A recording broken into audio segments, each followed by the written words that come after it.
Yes, my name is Carl Kamak. I'm the video conference officer. Okay, thank you, sir. And this is Mr. Goods. Yes, ma'am. Mr. Goods, good morning. Would you introduce yourself? Tell us your name and DOC number. My name is John Goods. My DOC number is 482478. And you have counsel, do you have Ms. Bridget Brown there with you this morning? She's not with me in person, but she's on Zoom. Yes, ma'am. Okay, She couldn't be here. Okay. And here we have Ms. Tammy Brown here with us in Baton Rouge. You want to enter your name for the record, ma'am? Yes, Attorney Tammy Brown here on behalf of Mr. John Goods. Thank you. And Chairwoman, this is Bridget Brown. I'd like to enter for the record that I am present. I am in Tallulah. I appeared at the prison this morning, an hour before this hearing was scheduled to start.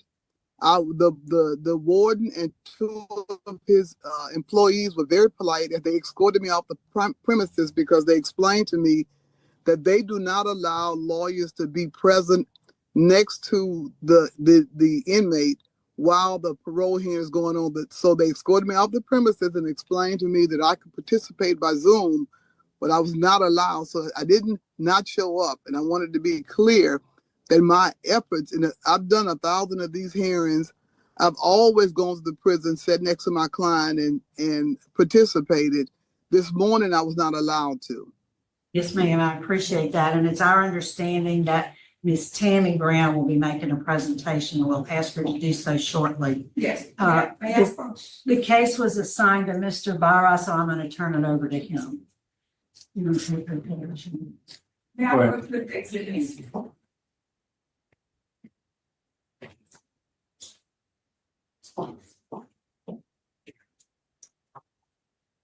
right, Mr. Good, it's alleged that you have violated the conditions of your parole in the following manner. Number 3, on 12/10/24, you were arrested in Madison County, Mississippi on a warrant issued by Louisiana Probation and Parole and Franklin Sheriff's Office during a stop by the Madison Sheriff's Office.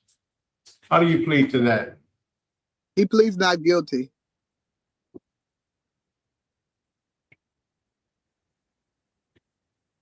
All right.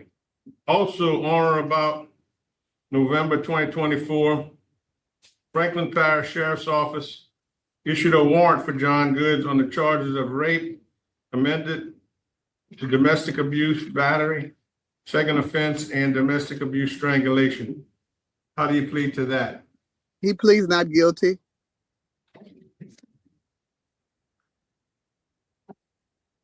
And you were also arrested for committing obstruction of justice.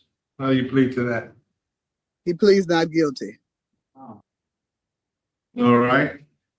So we plead not guilty to everything. That's correct. First question is, why were you arrested over there in Madison County? Mr. Goods, go ahead and explain. Well, Miss Thornton, my girlfriend, she had tent in her window, and they pulled us over for that reason. No, he's asking you, why were you in Mississippi? I was going to my daughter's graduation. She was in college for nursing. I was going to her graduation. And he wants you to explain why you were there. Who gave you permission to be in Mississippi for the graduation? Well, my parole officer, Burgess, gave me permission. I asked him prior to going, and he said, it's okay. You can go, Mr. Goods. And so he asked me for a date. And I said, I don't know at the moment, but when the time comes, I'll call you and let you know. So I called him on a meeting app, and he said, it's okay, you can go.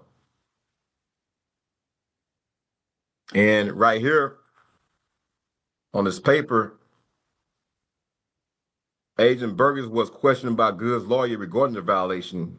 Agent Burgess said he does not recall discussing Goods attending his daughter's graduation, but Agent Burgess said it is possible he told Goods it would not be a problem for him to attend graduation. Agent Burgess came to my house. I don't remember what date. And he told me, Goods, it's no problem. Then me and Agent Burgess started talking about our problems. He had problems with his wife or whatnot. Then I talked about my problems. And I had my kids. I had two of my kids. We laughed, say they're gonna be okay and whatnot. And I said, Agent Burgess, my daughter is graduating for college and I need to go. He said, man, ain't no problem. Go. But he did say what the date. I didn't know the exact date. And Miss Thornton, she was there. And she is a witness to that. In his paper, know what I'm saying, he admitted that it was possible on the Right. hearing and recommendation. Keep reading the next line after you said he would not be a problem for the 10 graduation. Read the next He line. said, however, Agent Bergen said he would have told Good to report to our office before he left to get a permit. Then Did Agent you go Bergen and said, get a permit? sir, Did you go get the permit? he never told me to come get one. He never told me to come get one. He just said it's okay to go. And whatever Agent You Bergen didn't know said, you needed a travel permit to go out of state. did I know? Yes, sir. Well, that's kind of what the point of the argument is. He said, I would have let you go, but you would have needed a permit. I mean, and that's what you signed on your conditions of parole that says you're going to have, that's the problem right there in itself. Yes, sir. But I just doing what he said. All right. So let's talk about the next thing where it says, they issued a warrant for you for rape, and then you got reduced, amended to second offense, domestic abuse battery, and domestic abuse strangulation. What happened there? Tonight at the house, what I call like fun house, at my mother's house, I get a call from my girlfriend, my fiance, Miss Thornton, and she wanted me there with her. And I was with someone else. Miss her name, Miss Quosha Robinson and Kelsey Heckert, two women that was there with me at the time. And when I stopped answering Miss Thornton's phone, she started to come. She come to Winsbury. She have a key. She came in while we was in the kitchen, sitting down talking. And Miss Thornton came in, and I was trying to see who was at the door. And she was like, oh, I know that elfin girl Kelsey in there because today her birthday. And she started putting on my shirt, pull my shirt up, and she started punching on me. And I'm falling, going back, and I never hit her at all. And so the girl Quosha was like, let me go home. I don't got time for this nonsense.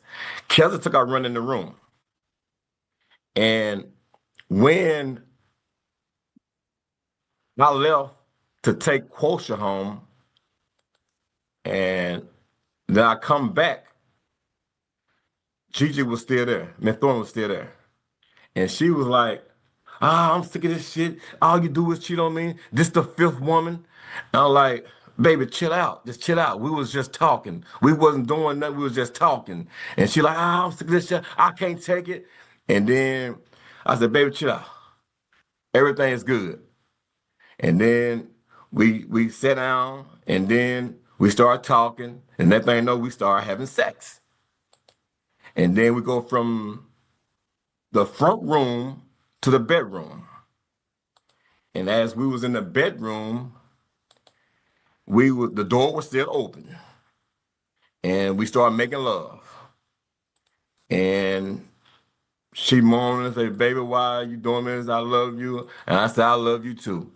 And we had good sex. Miss Kelsey, she passed through or whatnot, because normally we used to do threesomes. But me and Kelsey and Miss Thornton never did a threesome together. And so as the night passed, probably like about probably like 2 o'clock, not for sure. Me and Miss Thornton, we left. We left out. I asked her, was she gonna come spend the night with me at the house? 3302 Earl Drive. She said, no, I'm going home. I said, okay, I'll see you tomorrow. So as we walking out, Miss Kelsey Heckle was in the front room, sitting down. And I think Miss G just said, So as we walking out, I opened the door for her. She left and went her way back to Monroe, and I went home.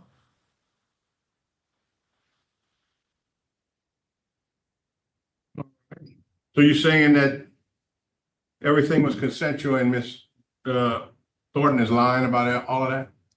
Yes, sir. Yes, All sir. right. And condition number 4, that you're arrested for obstruction of justice, and that stems from phone calls you were making to the victim that they were recording to try to influence the outcome of that trial. What do you got to say about that?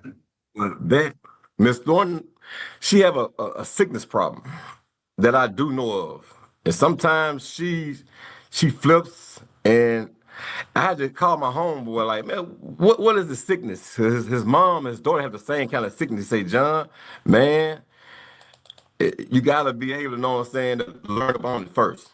Then you can be able to cope with them. If she ain't taking her medicine, know what I'm saying, that medicine not working, she need a higher doses. So I'm telling my bastard, baby, make sure you take your medicine. Because when she take her medicine, she calm, she nice, she happy. But when she off her medicine, Let me interrupt you. I didn't ask you about her medicine. I asked you about the obstruction of justice with the phone calls from the detention centers. Did you make those phone calls? What was the point? We both were calling each other. Yes, I called her at the time, but I was never told that it was I had a restraining order against her. I never told her after everything when I was indicted. That's when they put I guess I never seen nothing of no restraining order. I never seen a piece of paper. No one never told me nothing about that. So I don't understand how I got obstruction of justice. You know what I'm saying? When I'm just trying to help my girlfriend to pass being stressed out, being confused, because her lawyer told her, you know what I'm saying, not to go to the grand jury. Her doctor told her not to go. I didn't understand where this obstruction of justice come from. So I get a call from the judge, sir. It comes from when Deputy Touchette listened to the phone calls and indicated that the nature of the phone calls indicated that Good was trying to sway or influence the victim's testimony for the upcoming court proceedings. So that's where the obstruction of justice. You were trying to tell her what she should do or influence her to how to testify at the upcoming, and that was considered obstruction of justice. If you listen to the whole conversation, you will see it was no obstruction of justice. You will see that I was kind of console her. If you listen to every section of the tapes, and then they ain't only got the tapes, you know what I'm saying, where I told her, it's gonna be okay, baby. You don't have to go if you don't want to go, because your lawyer already told you so. I was saying on that point, not because of me, because at that point, if you listen, it was another tape recording saying when her lawyer was on the phone, I told her, baby, just go. I said, go. I said, go ahead and tell the truth. That's what I told her. Listen to all the tapes. I guarantee you, it was set up and designed to put me in incarceration. At never time I was trying to stop her from going. Only to console her, sir and ma'am. Only to console her.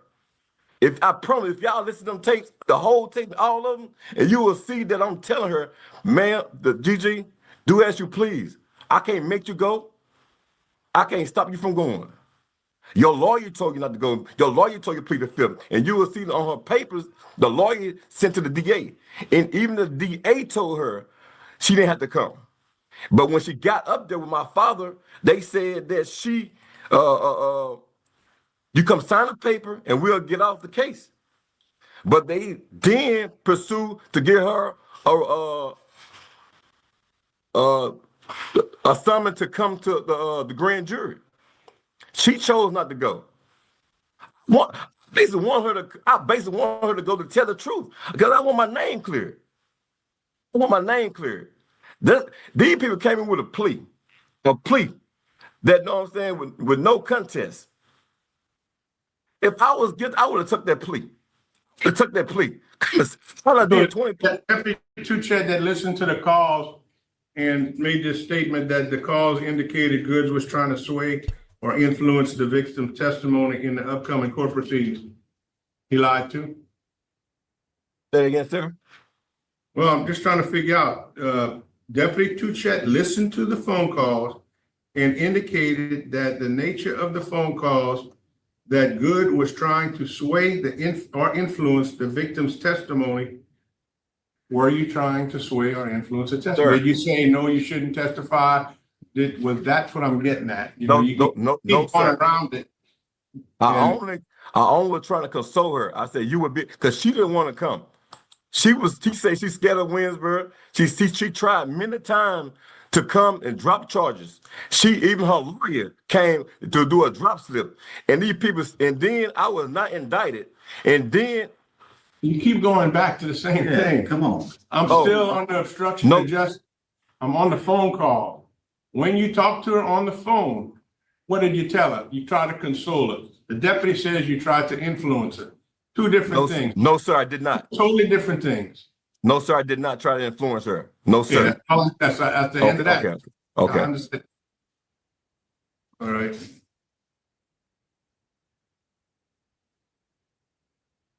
All right. Did you end up getting found guilty at a trial for these charges? Yes, sir.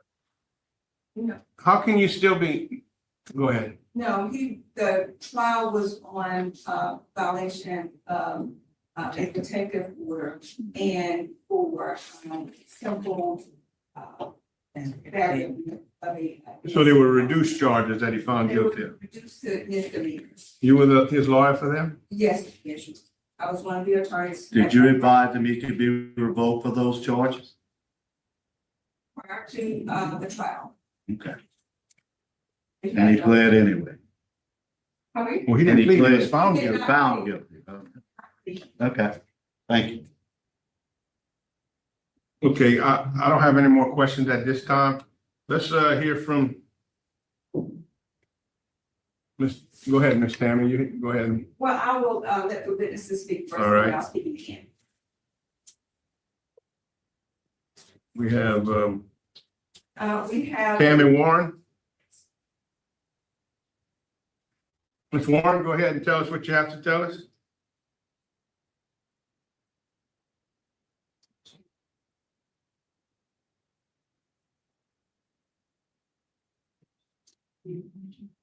She needs to unmute her. She needs to unmute her phone. She doesn't know she needs to unmute her phone. Okay. You can speak. Yes, I'm Tammy Warren. All right, will you go ahead and tell us what you have to tell us about Mr. John Goods? I'm a ex co-worker's Miss Thornton, and Miss Thornton has been telling me off and on things about her and Mr. Good's relationship. I'm an ex-employee with her, and Miss Thornton will always bring their outside business to work. So I told her to discuss that at home. She looks up to me, you know, and I tell her different things. So when all this occurred, she told me, she said, I'm going to help Lil John. I say, help him on what? What's going on? And that's when she permits to tell me about the rape. And I say, how do your man rape you when you stay with him?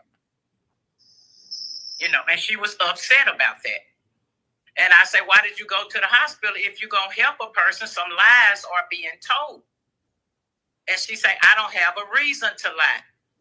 I'm just going to cut Lil John off. I say, well, do that. and leave your outside business out. Then she go back and forth with me for a minute. We was at work. I was working with her at the time. And we go back and forth, and me and her sit on the phone and talk for hours. She was upset easily when he's go talk to other women's, or she can't reach him, or you see another side of her. Her whole personality changed when she can't get a hold of him. And I used to tell her, that's not the way to go, Gigi. She said, well, he's stressing me out. I said, you stressing yourself. Me and her would have late night conversations. And she said, I'm going to help him. Now, this is what she told me. Then she'll go back into a state of mind and say, you know, hey, I'm just going to cut this off. So all of this occurred. And when, like I told her, if you're going to cut a person off, don't lie to cut them off. That's just not going to make it. Just cut it off. And she could not do it.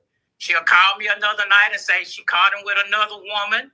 She's seen him. She's not in Winsboro. She's not going back. And what she's not going to do, but she turn around the next day and do the same thing. She go back to Winsboro from work. She'd be late sometime coming to work, you know, from arguing and bickering. And I told her, I said, well, you stay in Monroe and leave him where he lives. But she couldn't do it.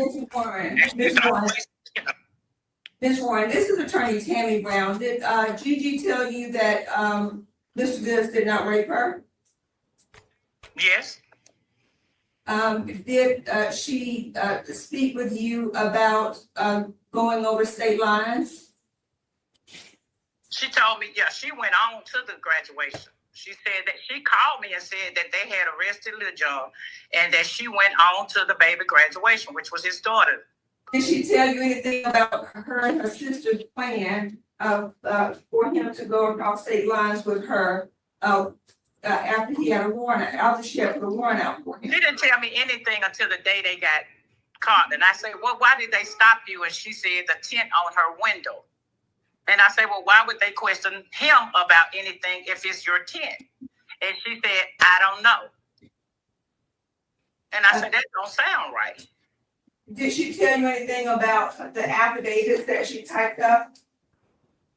Yeah, she told me about it. She told me before she did it. Okay, and what did she type up the affidavits to say? Do you know? I don't know what she said, but when she called me, she said about the affidavits. We spoke on that. And she said the attorney was charging her too much to do the work. And I say, oh, okay. I said, well, who did you go to? And she said, Manny, but they all wants to charge too much.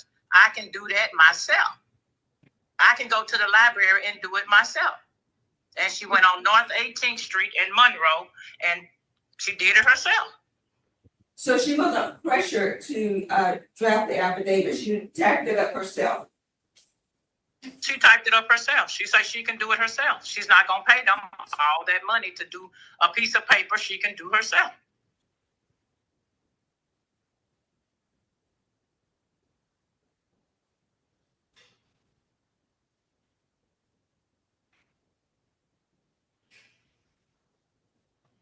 So whenever she was telling you at the beginning, you said she told you she was being raped.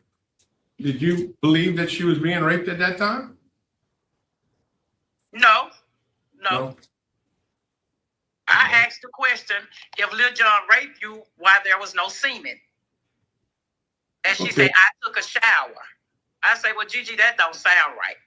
I say, that is a lie. I said, you are back and forth with this here deal talking about Lil John when you upset. And my words to her as a woman, I say, if he raped you, his semen should have been inside of you. She say, I showered. I say, but his semen do not leave you within 5 minutes. I say, you call about everything else. Why you didn't call me then? She said, I called my mother. Tammy, did Gigi ever say that if she couldn't have Lil John, that no one would, and she would rather see him in jail? Yeah, she said she's not going to play with him. She said, I'm not going to play with Lil John. That was her main conversation at work. She's not, when I was employed with her, she's not going to, play with him anymore. Then when I quit and I moved on to another job, and that's her words. And she said, I'm going to stop playing with Lil John. I'm going to show him. Do you know anything about, her, driving, Little John's, father around and going to pick him up and bringing, him with her, court, or to the courthouse? No, not Monday. She didn't discuss that Mr. John's father was with her Monday. She contacted me Monday and told me that she was going to court in Winsboro, that she had a subpoena issued in the mail. I said, you cannot issue a legal document in the mail, Gigi. I say, are you okay? She said, well, it came to Arkansas to my mother's house. And I said, well, if you live in Monroe, why would they send a subpoena to Arkansas? I said, they can't mail that document. She said, well, I got it. When she attended to, she said, oh, well, I got it. I said, okay. So we didn't argue about that. The only thing me and her bickered about was Monday. We're getting off the violation course right here. I pretty much heard everything I need to hear right from her. Let's move on to the next person. Ms. Kelsey Hecker. Good morning. Good morning.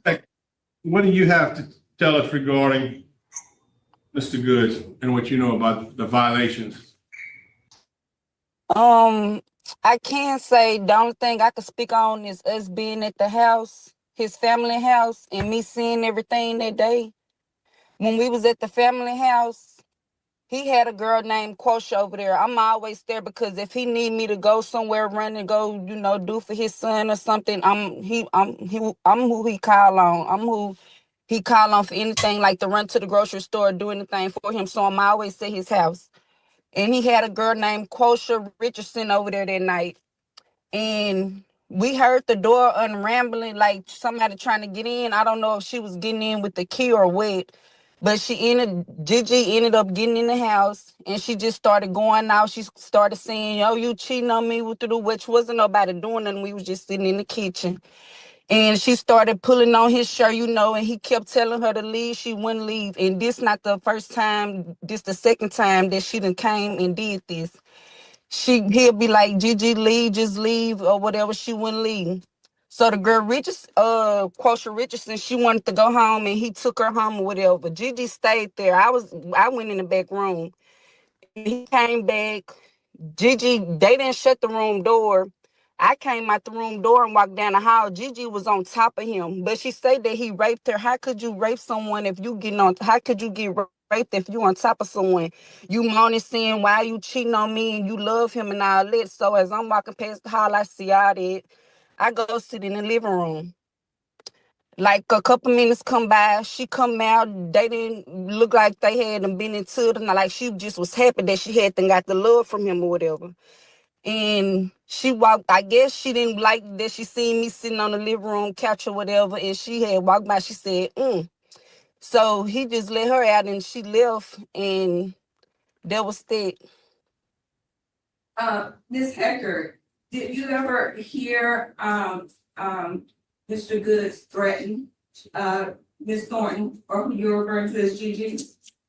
No, she was, when he made it back from dropping Quosha off, it's like she was happy that she had him back to herself. Like she wasn't on none of that. Like when she first came in and seen the girl Quosha in there, she like how she was flashing out then. When he came back by himself, she was all calm and cool. She wasn't on nothing. She was lovey-dovey.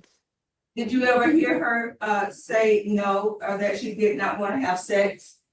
No.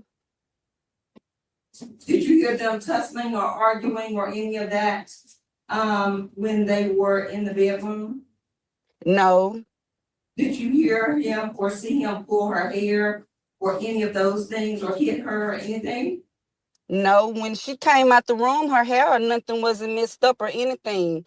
It's like soon as he came back from dropping that girl off, she was lovey-dovey. It's like she was happy that she had him to herself again. It's like if she seen him with a female, she would flash, she would lose her mind. Like this woman would go crazy if he wouldn't answer the phone, if he wouldn't, she couldn't get in contact, she would just go crazy. But it's like when he came back there and she had him to herself, she was all calm. It wasn't no fussing, no fighting, no nothing. They was making love. All right, we'll accept that. Can we hear from Miss Tykia Ponder? Yes, sir. What do you have to tell us relevant to the charges and violations of? I We don't know. already established that they had sex. We've already established that it's questionable if it was consensual or not. But we still have the victim actually to hear from too. I don't know. Me and Gigi normally we talk on a daily basis. Like Okay. she vents to me, she's do all of this. We vent to each other at the. But me and her, we normally talk. And normally when she texts me about John Goods. She texted me about him, telling me how she missed him, this and that. She was wrong for doing what she did, or stuff like that. And normally, like, she'll call me, like, up on this hearing stuff. She let me know and told me what she was gonna do with this today and everything like that. But normally, like this, I don't know. What did she tell you she was gonna do today? She said she was gonna hold up. Let me go to it. Did she send you a text message? Yes, ma'am.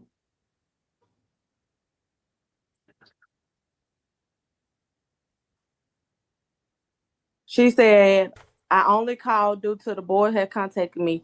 You can update your family, and if Lee John called. They asked me if I wanted him to be revoked. My answer was no. They said, would I get on the hearing Tuesday and let the board know? I told them yes. Like I told him, I didn't like how they set me up Monday, but I am not upset as I was, but I am willing to get on there.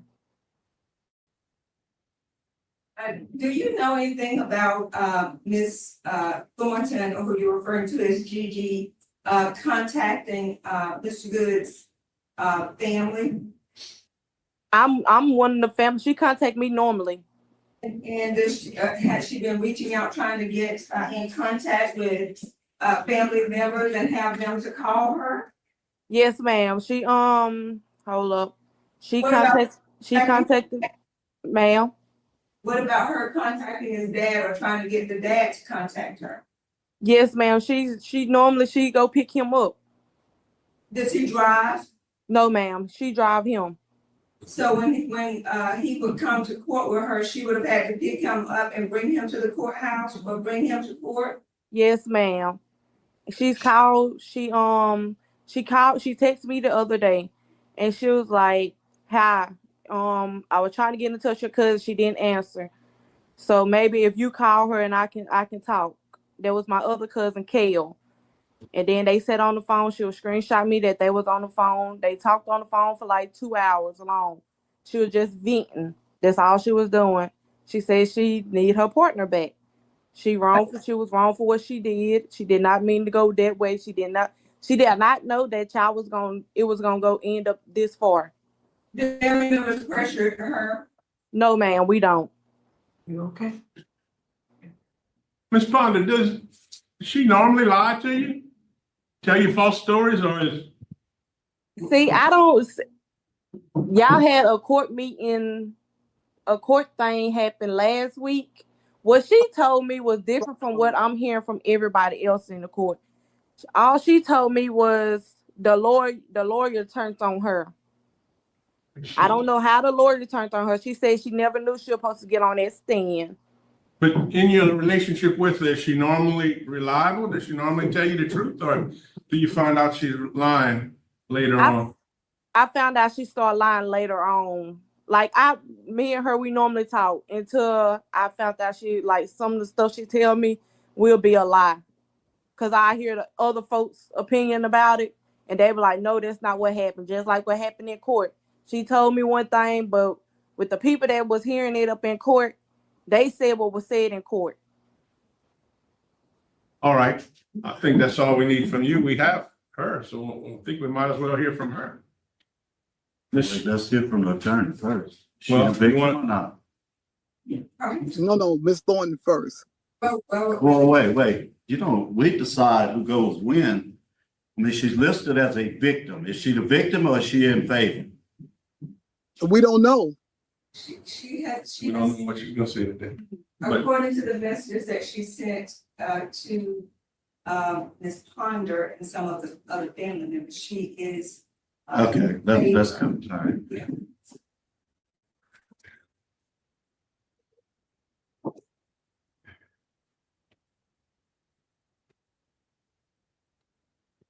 Ms. Shalana, Good evening.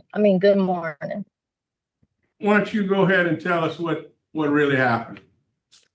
Okay, so basically, you have Tammy Gooding, you have Denise, TK, and you have the one that got cheated with, that I called John Goods with twice. So at first, I was going to get on here, and this is truthfully. All these people, including the lawyer.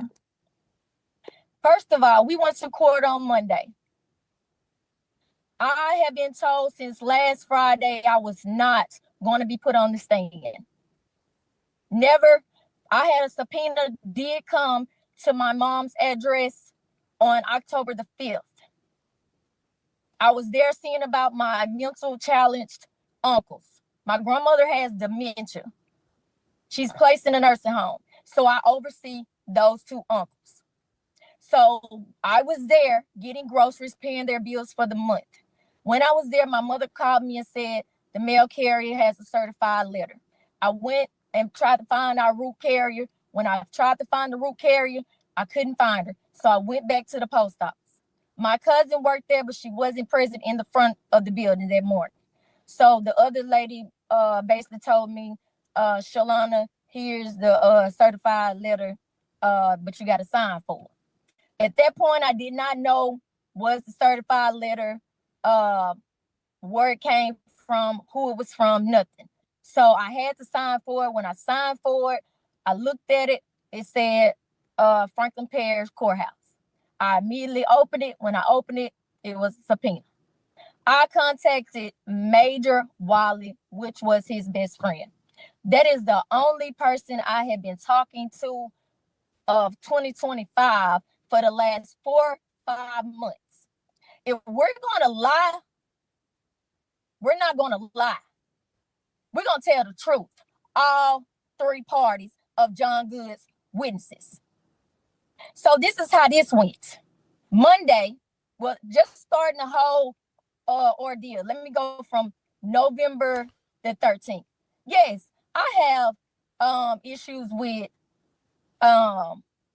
anxiety and depression. I was diagnosed with that in 2018. I lost my grandmother. She was like a mother and a grandmother that raised me when my mom was living in Illinois. So I was a grandparent child my whole life. So when I lost my grandmother, I went in a state of depression. I ended up moving to Sterling, Louisiana, like 4 years ago. Never knew anything about John Goods. I came out of a domestic relationship with another individual. This individual was cheating, had people in my vehicle. I told John Goods certain things that nobody knew. Only me and John Goods, because I confided in him. I confided in him only due to the fact that I had found someone that was true to me. I watched this man he has 5 kids.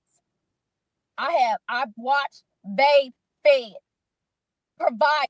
I was doing things that I didn't have to do. When I came in this relationship, I never knew anything about John Good's past. When I'm in a relationship with somebody, I don't care what their past is. I see for myself. Down through the relationship, when I see for myself, I had to see for myself. John cheated on me 5 times. And one of them was with this witness on here, Kelsey Hacker, on Winsboro's homecoming night. He told me he was hanging out. I was tired from work. I did not want to go to no homecoming. And plus, I wasn't even asked, did I want to go? I stayed. I said, no, I will stay and watch these children. That's what I did. So there was a nephew in the living room. That nephew he's real picky on what he eats. So he was just up crying the whole time. So when he was crying, I got up and I asked the baby, are you hungry? I got up about 11:30 that night.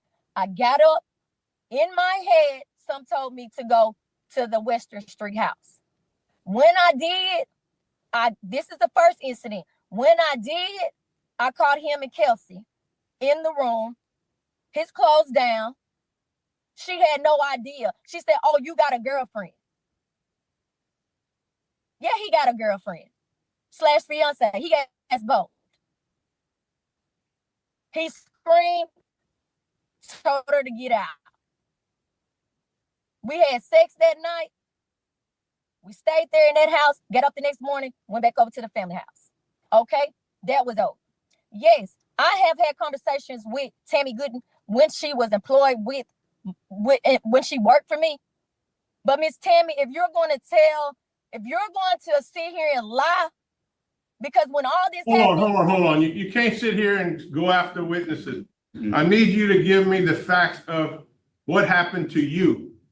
How did you get the bruises around your neck? Were you raped? Okay. How did we end up in court on So battery charge? yes, You sir. can't go after the witnesses and all the stuff about kids eating and all that. I mean, granted, I think you probably feel you need to talk about that, but that's not what we're trying to find out. Oh, yes, sir. So I try to understand. focus yourself a little better.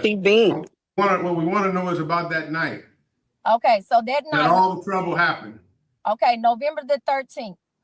Right. John Goods had came to Monroe basically on November the 12th that morning. That midday. He came, he said, "Baby, we good. We back together." He wanted to have sex that night. I told him no. So that particular evening, he told me he was going to work on the house that he had purchased. And basically I said, okay, I'm going to take a nap and go to sleep. When I woke up, it was about 10:30, 11 o'clock. I started calling his phone by FaceTime. I started calling his phone by regular phone call, and basically he wouldn't answer. So at that point in time, I got up. I took myself to Winsboro, went to the house on Western Street. This was early morning 13th. When I did go in, I let myself in with a key. When I did go in, he met me in the living room. When he met me in the living room, I heard another voice. It was not Kelsey Hacker. So when I went towards the from the living room to the kitchen, there was a dark-skinned girl. At that point in time, I did not know who she was. When she said, "John, I didn't come over here for that." I said, "My beef is not with you. My beef is with him, because you can only allow what he allow you to do." So I kept asking him, like, why would you keep on doing this same stuff? And he kept saying, "Baby, I'm sorry. We ain't doing that. We in the kitchen just talking." I said, "Lil John, I don't believe you." And I said, the girl came to the living room. We back in the living room now. The girl came to the living room. Lil John just gonna take me home. I said, "If he don't take you home, I'll take you home." I said, "But you could just have a seat right here." I said, "Because I don't have anything to hide when I'm talking to him."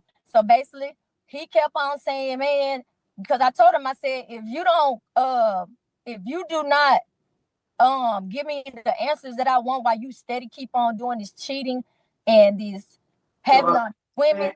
May I ask you a question? Did your son put in a medical request to see the nurse? Keep going. Keep going.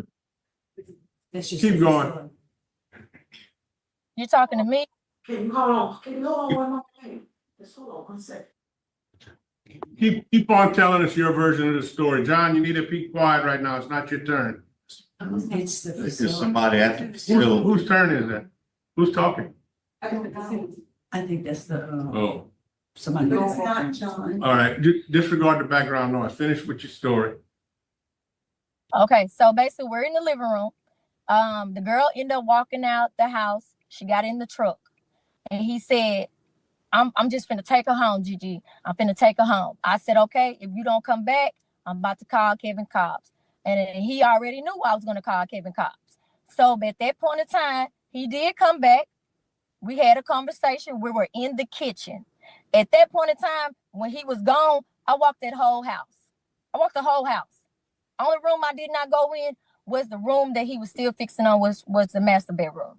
And I went to the bathroom because I had to use the bathroom. So the door to the bathroom was open, so it wasn't nobody in there. So if they was in there, it was in the closet.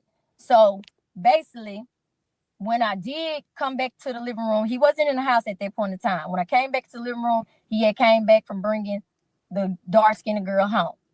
And so we came into the living room, had a conversation. He was getting irate. And I said, won't you just calm down? I said, I didn't got calm, won't you calm down?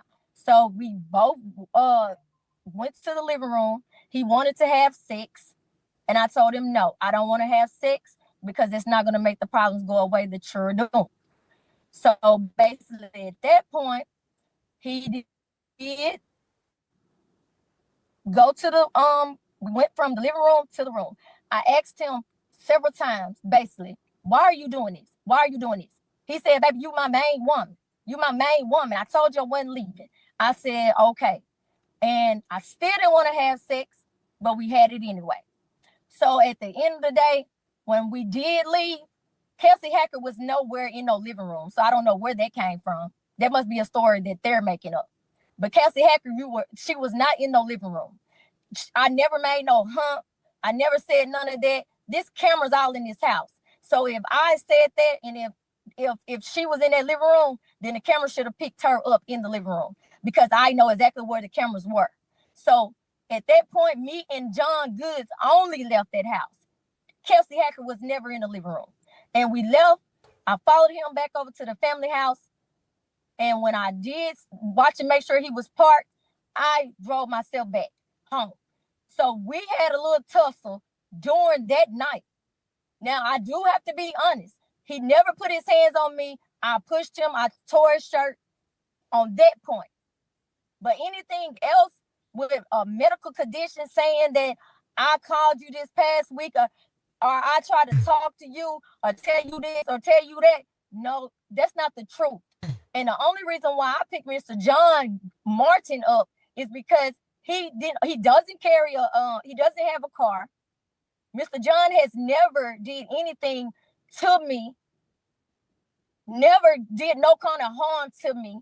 He just wanted to be involved because of me and his son. He calls me his daughter-in-law. This man done ate at my table. I done ate at his. He done bought me food, etc.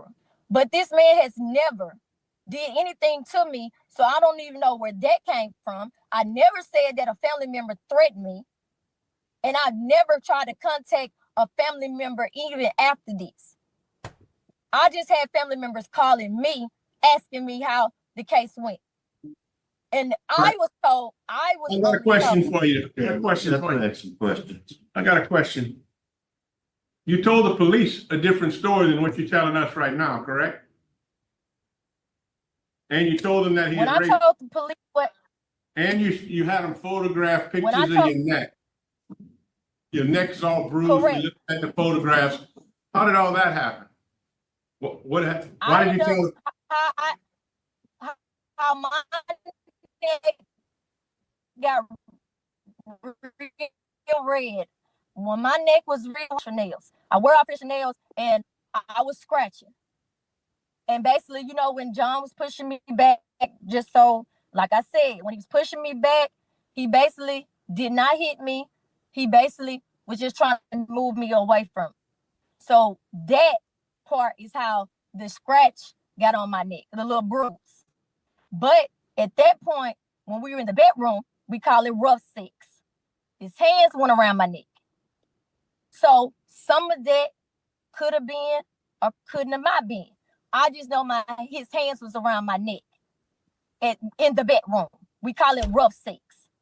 So basically, that's why those marks were on my neck. And when I said I never told the police that it was rape. The police told me oral sex, anal sex. He said something about consensual sex is considered rape.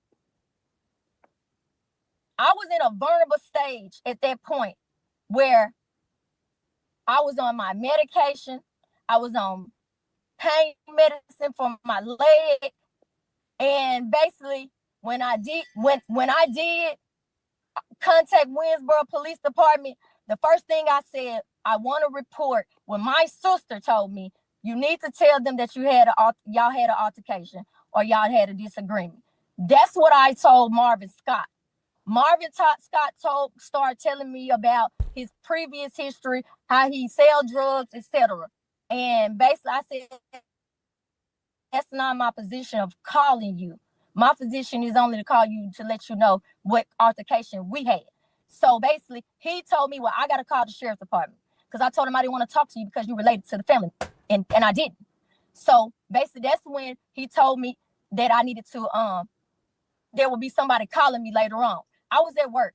He told me that somebody else would call me later on that night. I really, at that point, told my god brother I didn't want to do anything else with this. There was never a conversation with the police until 8 o'clock that night. I had already been talking to Goods prior to a police even contacting me. Those two sheriffs investigators that was contacting me kept calling me, kept saying, Miss Thornton, we need you to come in. We need you to come in. They was pressuring me to come in. They was like, basically, this is the only way you're going to get closure. I don't know what kind of. Let me ask you a question, okay? Because we're getting way off track here. First off, what about the gun in the drawer? Basically, how that picture came to me was by his ex-girlfriend, Jada Gaines. Jada Gaines was upset with John Goods prior to him dating me. Basically, she sent that picture to my phone, and I basically sent it to him and told him, this. I said, if you don't call me back, basically, I sent him that picture showing basically what she sent me. I don't know. He kept a gun in that drawer, but he didn't pull it. He kept a gun there, but he didn't pull it. No gun was pulled on me. Okay, but there usually was a gun in that drawer, though. That's why you were scared. Basically, I never even knew a gun was in the drawer. The picture was given to me. So I can't say if Jada was over there, the picture was over there. I mean, the gun was in there or not. I just know what she sent me. All right. All right, thank you very much. Appreciate you testifying for us. All right. We'll go ahead and move on to the attorney. This is Attorney Bridget Brown. 6 months ago, I was sitting in my office with my doors open for business like everybody else. I've been practicing law 38 years. A young lady contacts me and tells me that her boyfriend is in jail for a rape charge because she exaggerated some conditions about their relationship to the police, and that the police were angry with him about some other things, so they used her exaggeration as a reason to pick him up. I didn't know any of the parties in this case. I live in Alexandria, which is 2.5 hours away from where we are today.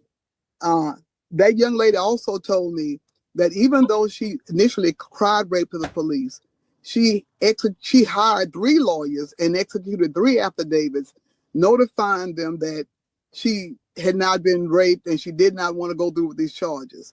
She even produced for me a letter from the district attorney's office where they said to her, if you don't want to proceed with these charges, please don't come to the grand jury proceeding, and notify us that you're not coming.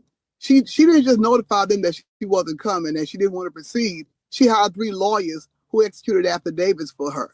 And I stand corrected. She hired 2 lawyers who executed affidavits for her, and she personally executed her own affidavit saying that these things weren't true and that she wasn't going to go through and she wasn't going to appear at the grand jury. Slightly after that, she got a notice from the district attorney's office that she hadn't shown up for a subpoena with the grand jury and they were going to indict her. And based on that, I think that Ms. Thornton is telling you this morning that she was afraid of the district attorney's office. I don't know any of these people. I'm practicing law. They come into my office with the information I get. But she was adamant, like many women are in domestic situations, that she was going to testify that he didn't do anything to her. I didn't know that she was truthful about this, even with the affidavits, until we had the preliminary parole hearing at the prison in Winsboro, in Catahoula, I'm sorry.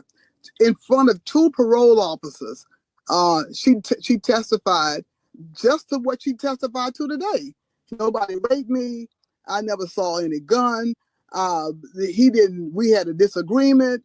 I did, and she testified that I was present when the parole officer told him he could go to Mississippi to his daughter's graduation as long as he was coming back, no problem.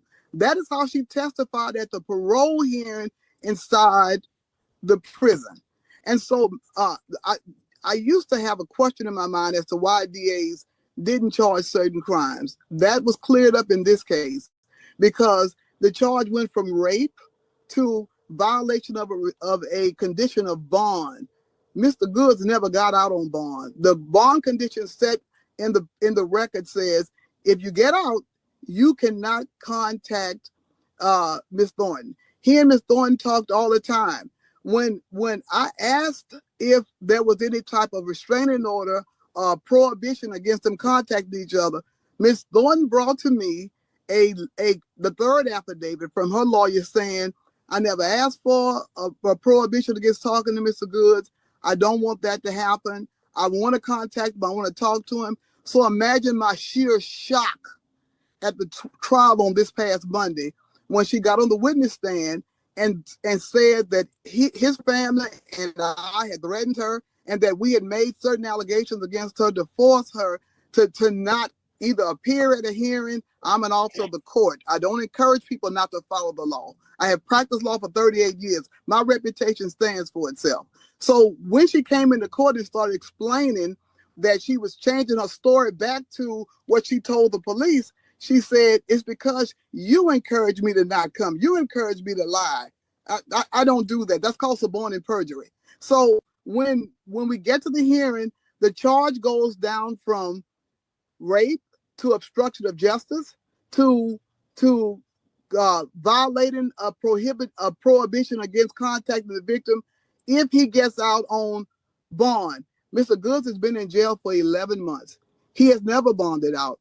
There was never there was no way for him to contact her except her calling into the jail.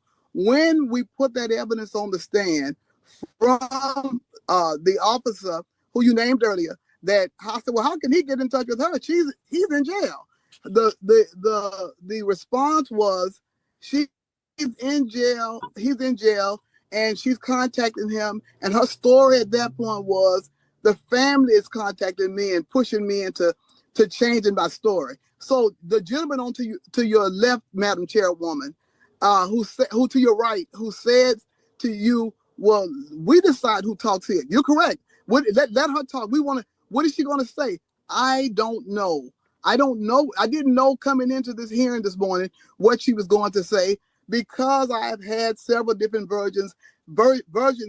visions and different sections of the story. And because of these missed stories and changes in stories, the district attorney's office, the morning of the trial, where I'm a trial lawyer. I'm prepared to pick a case and try a jury of 12 people who have to agree. So on that particular day, they could walk into the court that morning of court and say, we've decided to reduce the charge from obstruction of justice, him contacting her, which was not one of the charges he went to trial on, but violation of a condition of bond. He never got out. He stayed in jail for 11 months. And so when the second one was he contacted her while he was in jail, and simple battery of a dating partner. She just explained to you that there was no simple battery of a dating partner. That she was brokenhearted about some of the women he had dated while he was supposed to be committed to her. So in that vein, the obstructive justice charge, they never went through with it. They dismissed it that morning. The simple battery of a dating partner. This is the first time she said, no, this is the third time she said he didn't batter me. The first time she went to the police, she said he did. And so the other allegation of, did he go to Mississippi without a travel permit? Sure, he says that he got permission from his parole officer, a parole officer who he had a outstanding record with, no problems, prior to this incident. So on the three allegations that we're here for today, obstruction of justice, they didn't put any conviction on him for obstruction of justice, persuading a person not to come to court. You have the letter from the district attorney as an exhibit there. You have the letter from the district attorney saying you don't have to come to the grand jury proceeding.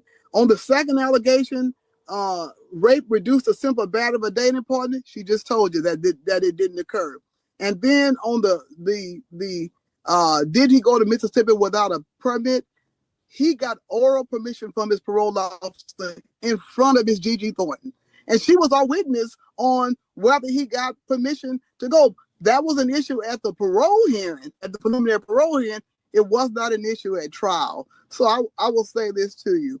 Mr. Goods has been in jail now for 11 months. And he was adamant, no matter what they offered, I want to go to trial and clear my name. So, and here we are again. And today is the first time since the 3 different versions of the story that I understand why the district attorney's office would not pursue rape, why they were coming to a major felony trial the morning of the trial and reduce it to 2 misdemeanors, and why the allegation of obstruction of justice was not pursued, because they did play 3 tapes in court, and on those 3 tapes are Miss Gigi Thornton, her lawyer, and Mr. Goods. And I have said from the very beginning, I represent Mr. Goods. I don't represent the other parties involved in this. And so what we had was a woman scorned. Miss Thornton got on the stand and said that everybody was threatening her and his family was threatening her. My thought is, here are 2 exhibits with which we produced this morning showing she has contacted them consistently and incessantly. The family members that she contends threaten her since we left that trial on Monday. There's a text message which she sent to witness number 2 where she's saying, I'm going to go and tell them that I don't want Mr. Goods revoked. I want, I want to leave all this behind me. I don't know what the story will be tomorrow, but that's what it is today. And then there's a second thing there, a second text there, which proves everything that Ms. Thornton said this morning is true. There's a text where she says to him, you're not calling me back. I'm upset that you dealt with these other women. You would not call me back, but if you don't call me back in 10 minutes, you're going to see how I move.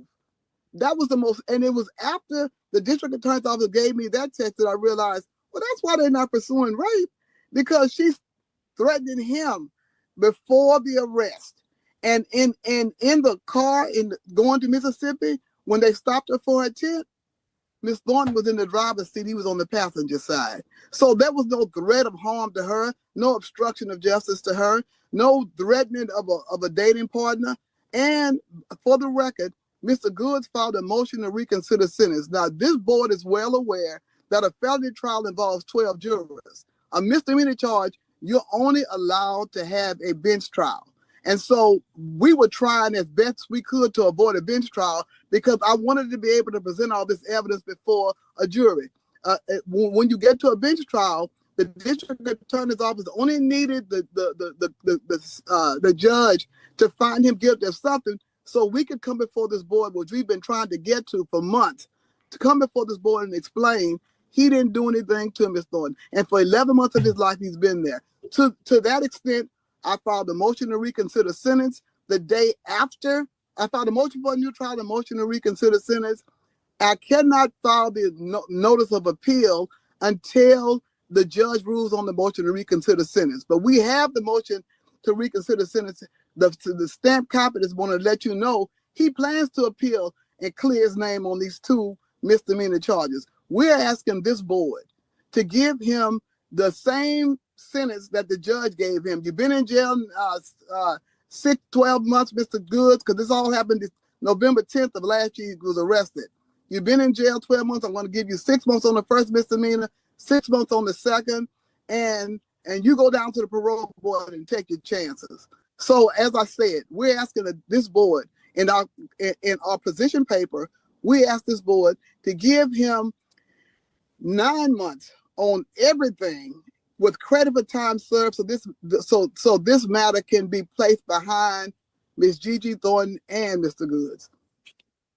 Thank you. All right. Anybody else has any questions? I move for an executive session.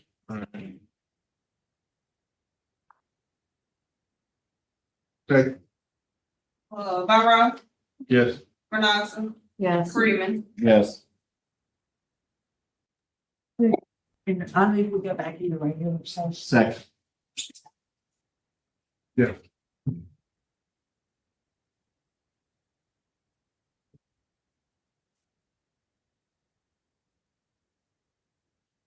I don't see any, I think that concludes our business. I think we're prepared to vote, Mr. Byron. All right, Mr. Good. Today I'm gonna vote to not revoke your probation. Parole. And, I'm gonna add a special condition that you complete anger management, matters intervention, those type of programs once you're released.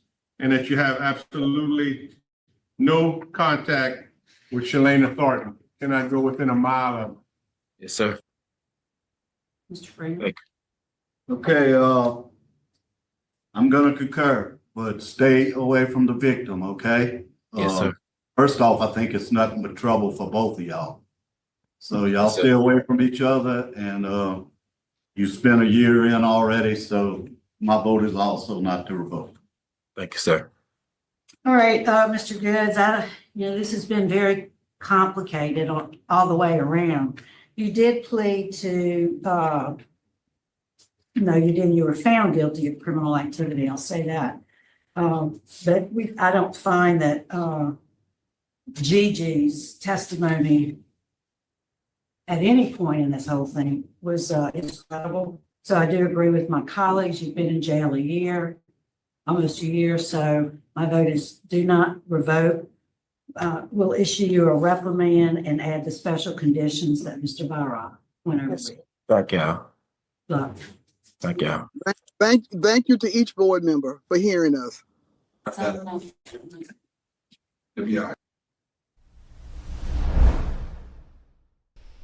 go to Louisiana. Let's see what the board's got going on. Hey, good morning. We are the Committee on Parole, and we are now at Plaquemines Parish Detention Center.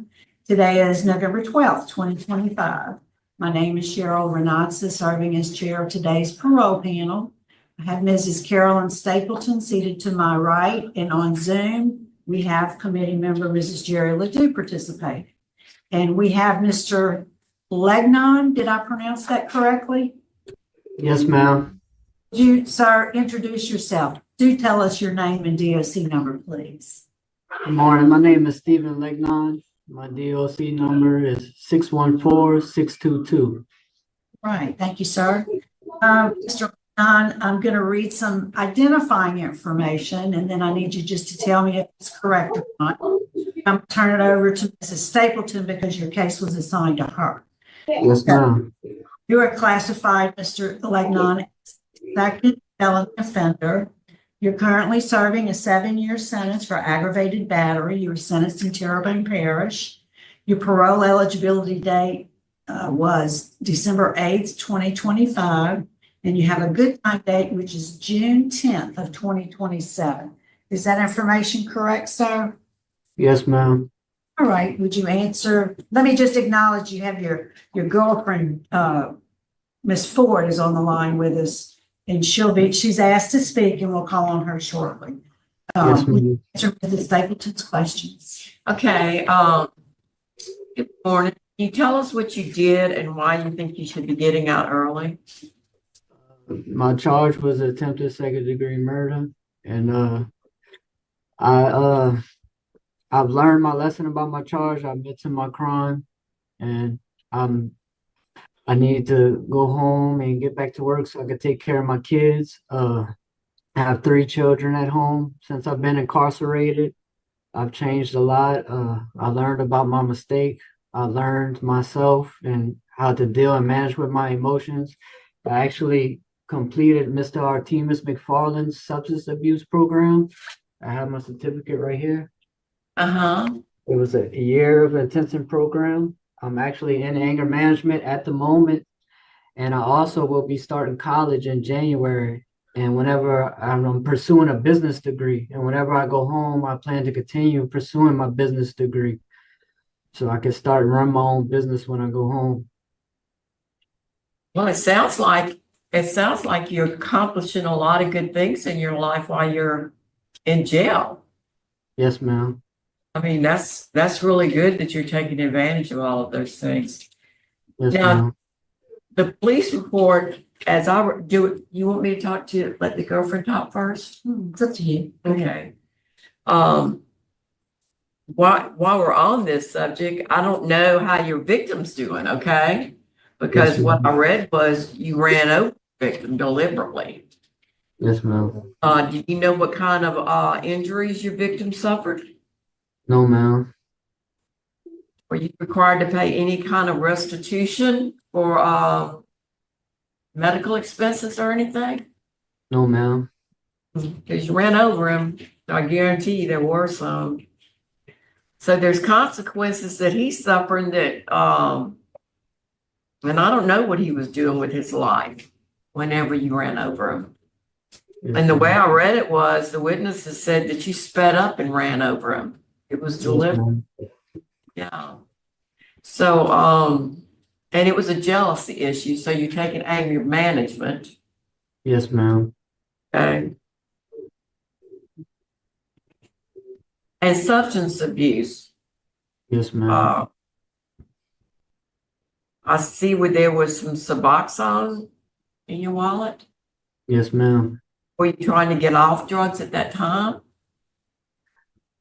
Honestly, ma'am, at that time, I was dealing with some hardship in my life and I was going towards drugs to cope with it.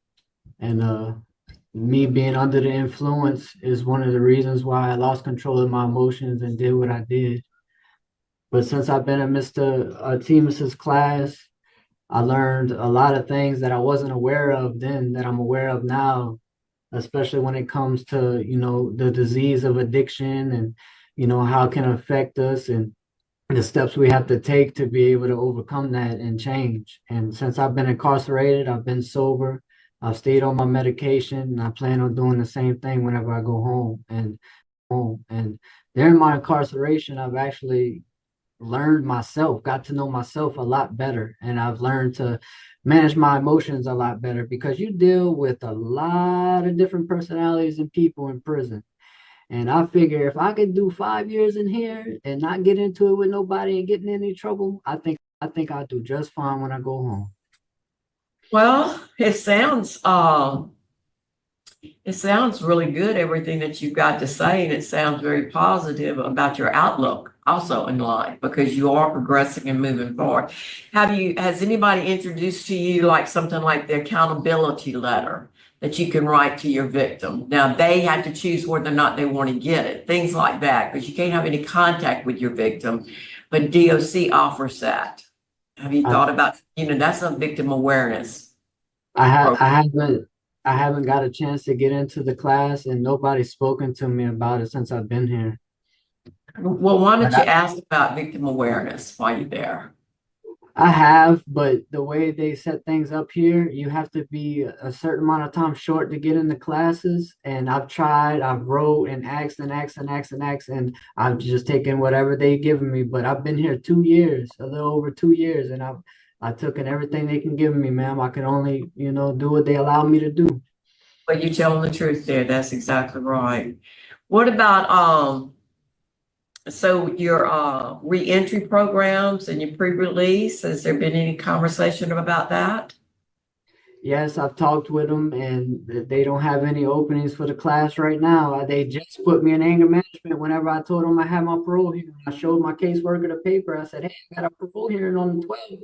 And she's like, the next day, she's like, well, come to class today. Huh. Okay. So you tell me, without anger management, what do you think? I mean, I saw where the officer said that the man was screaming that it looked like his leg was broken. What do you think suffered as a consequence of your behavior? Honestly, ma'am, I think that's up to God. But I mean, I've served my time for my crime, and I mean, I really do need anger management, though, to be honest with you. I do need it. And Yeah. I would like to finish it, whether it's in here or when I go home. I do honestly need anger management. Okay. Well, I think you're doing good right where you're at, and I think you're on a right path to be able to move forward with your life. Let's see. So I don't have any further questions. Yes, ma'am. Ledoux, any questions? I don't have any questions at this time. Thank you. You mentioned, Mr. Legnon, you're taking your meds. Yes, ma'am. Is that mental health meds? Yes, ma'am. I take Prozac. And is that just something since you've been in jail, or is that something before? I was actually supposed to be taking it before I came to jail, and I wasn't. Right? Why not? Because you were self-medicating?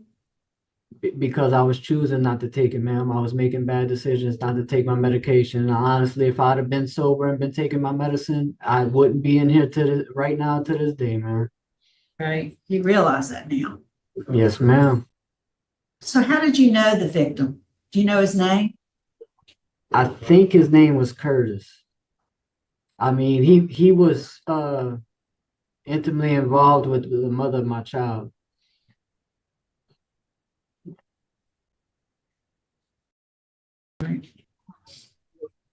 So what set you off?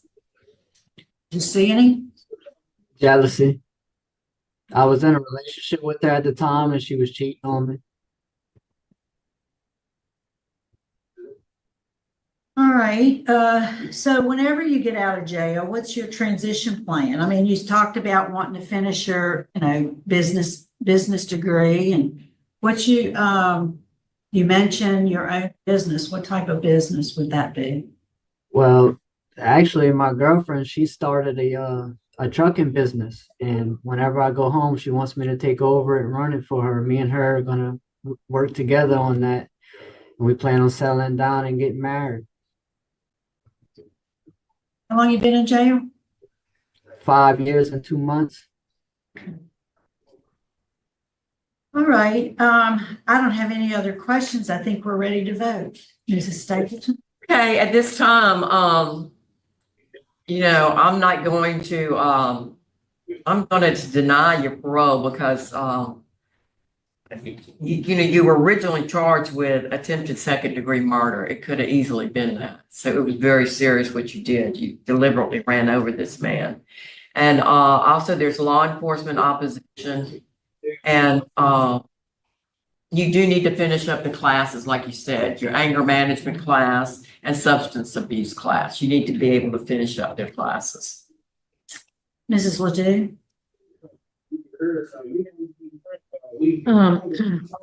I'm going to concur with my colleague. Did I read on here that you have an out-of-state detainer? Yes, ma'am. And where is that, and what's that for? Mississippi, for possession of Schedule 2. Okay. So my vote is to deny today. I believe that you need to continue the path you're on, but you're not ready for release yet. Thank you. Yes, ma'am. All right, Mr. Legnon, I really liked hearing what you had to say. Sounds like you've set some goals and you're excited about your education, and so I'm really proud that you're working hard at it. My vote's going to be to deny your parole for the same reasons, because I think you're at a place where you can get some really good programs to help you be successful. And I notice you only have 90 days of good time credit. So as you complete these programs, you'll get the credit and your date will move up. Yeah, if with all my good time, I'll get released in September next year. Right. So let me just hear from your girlfriend, Miss Ford, before we close out. Miss Ford, what would you like to say to us? But I actually feel like, Steven changed. When I had first met him, he was kind of like manic, and then we stopped talking for a while, and then when we, reconnected, I I did notice like, a huge change and whatnot. And then he started opening up about like childhood, so I kind of see like where, you know, everything comes into play with him. But like he mentioned, I actually have two businesses, and I just started my trucking business, Bayou State Logistics, and I pretty much had, plans for him like whenever, he got out. So yeah. That's great. Yes. Well, thanks Yes. for your support of him, and thanks for speaking to us this morning.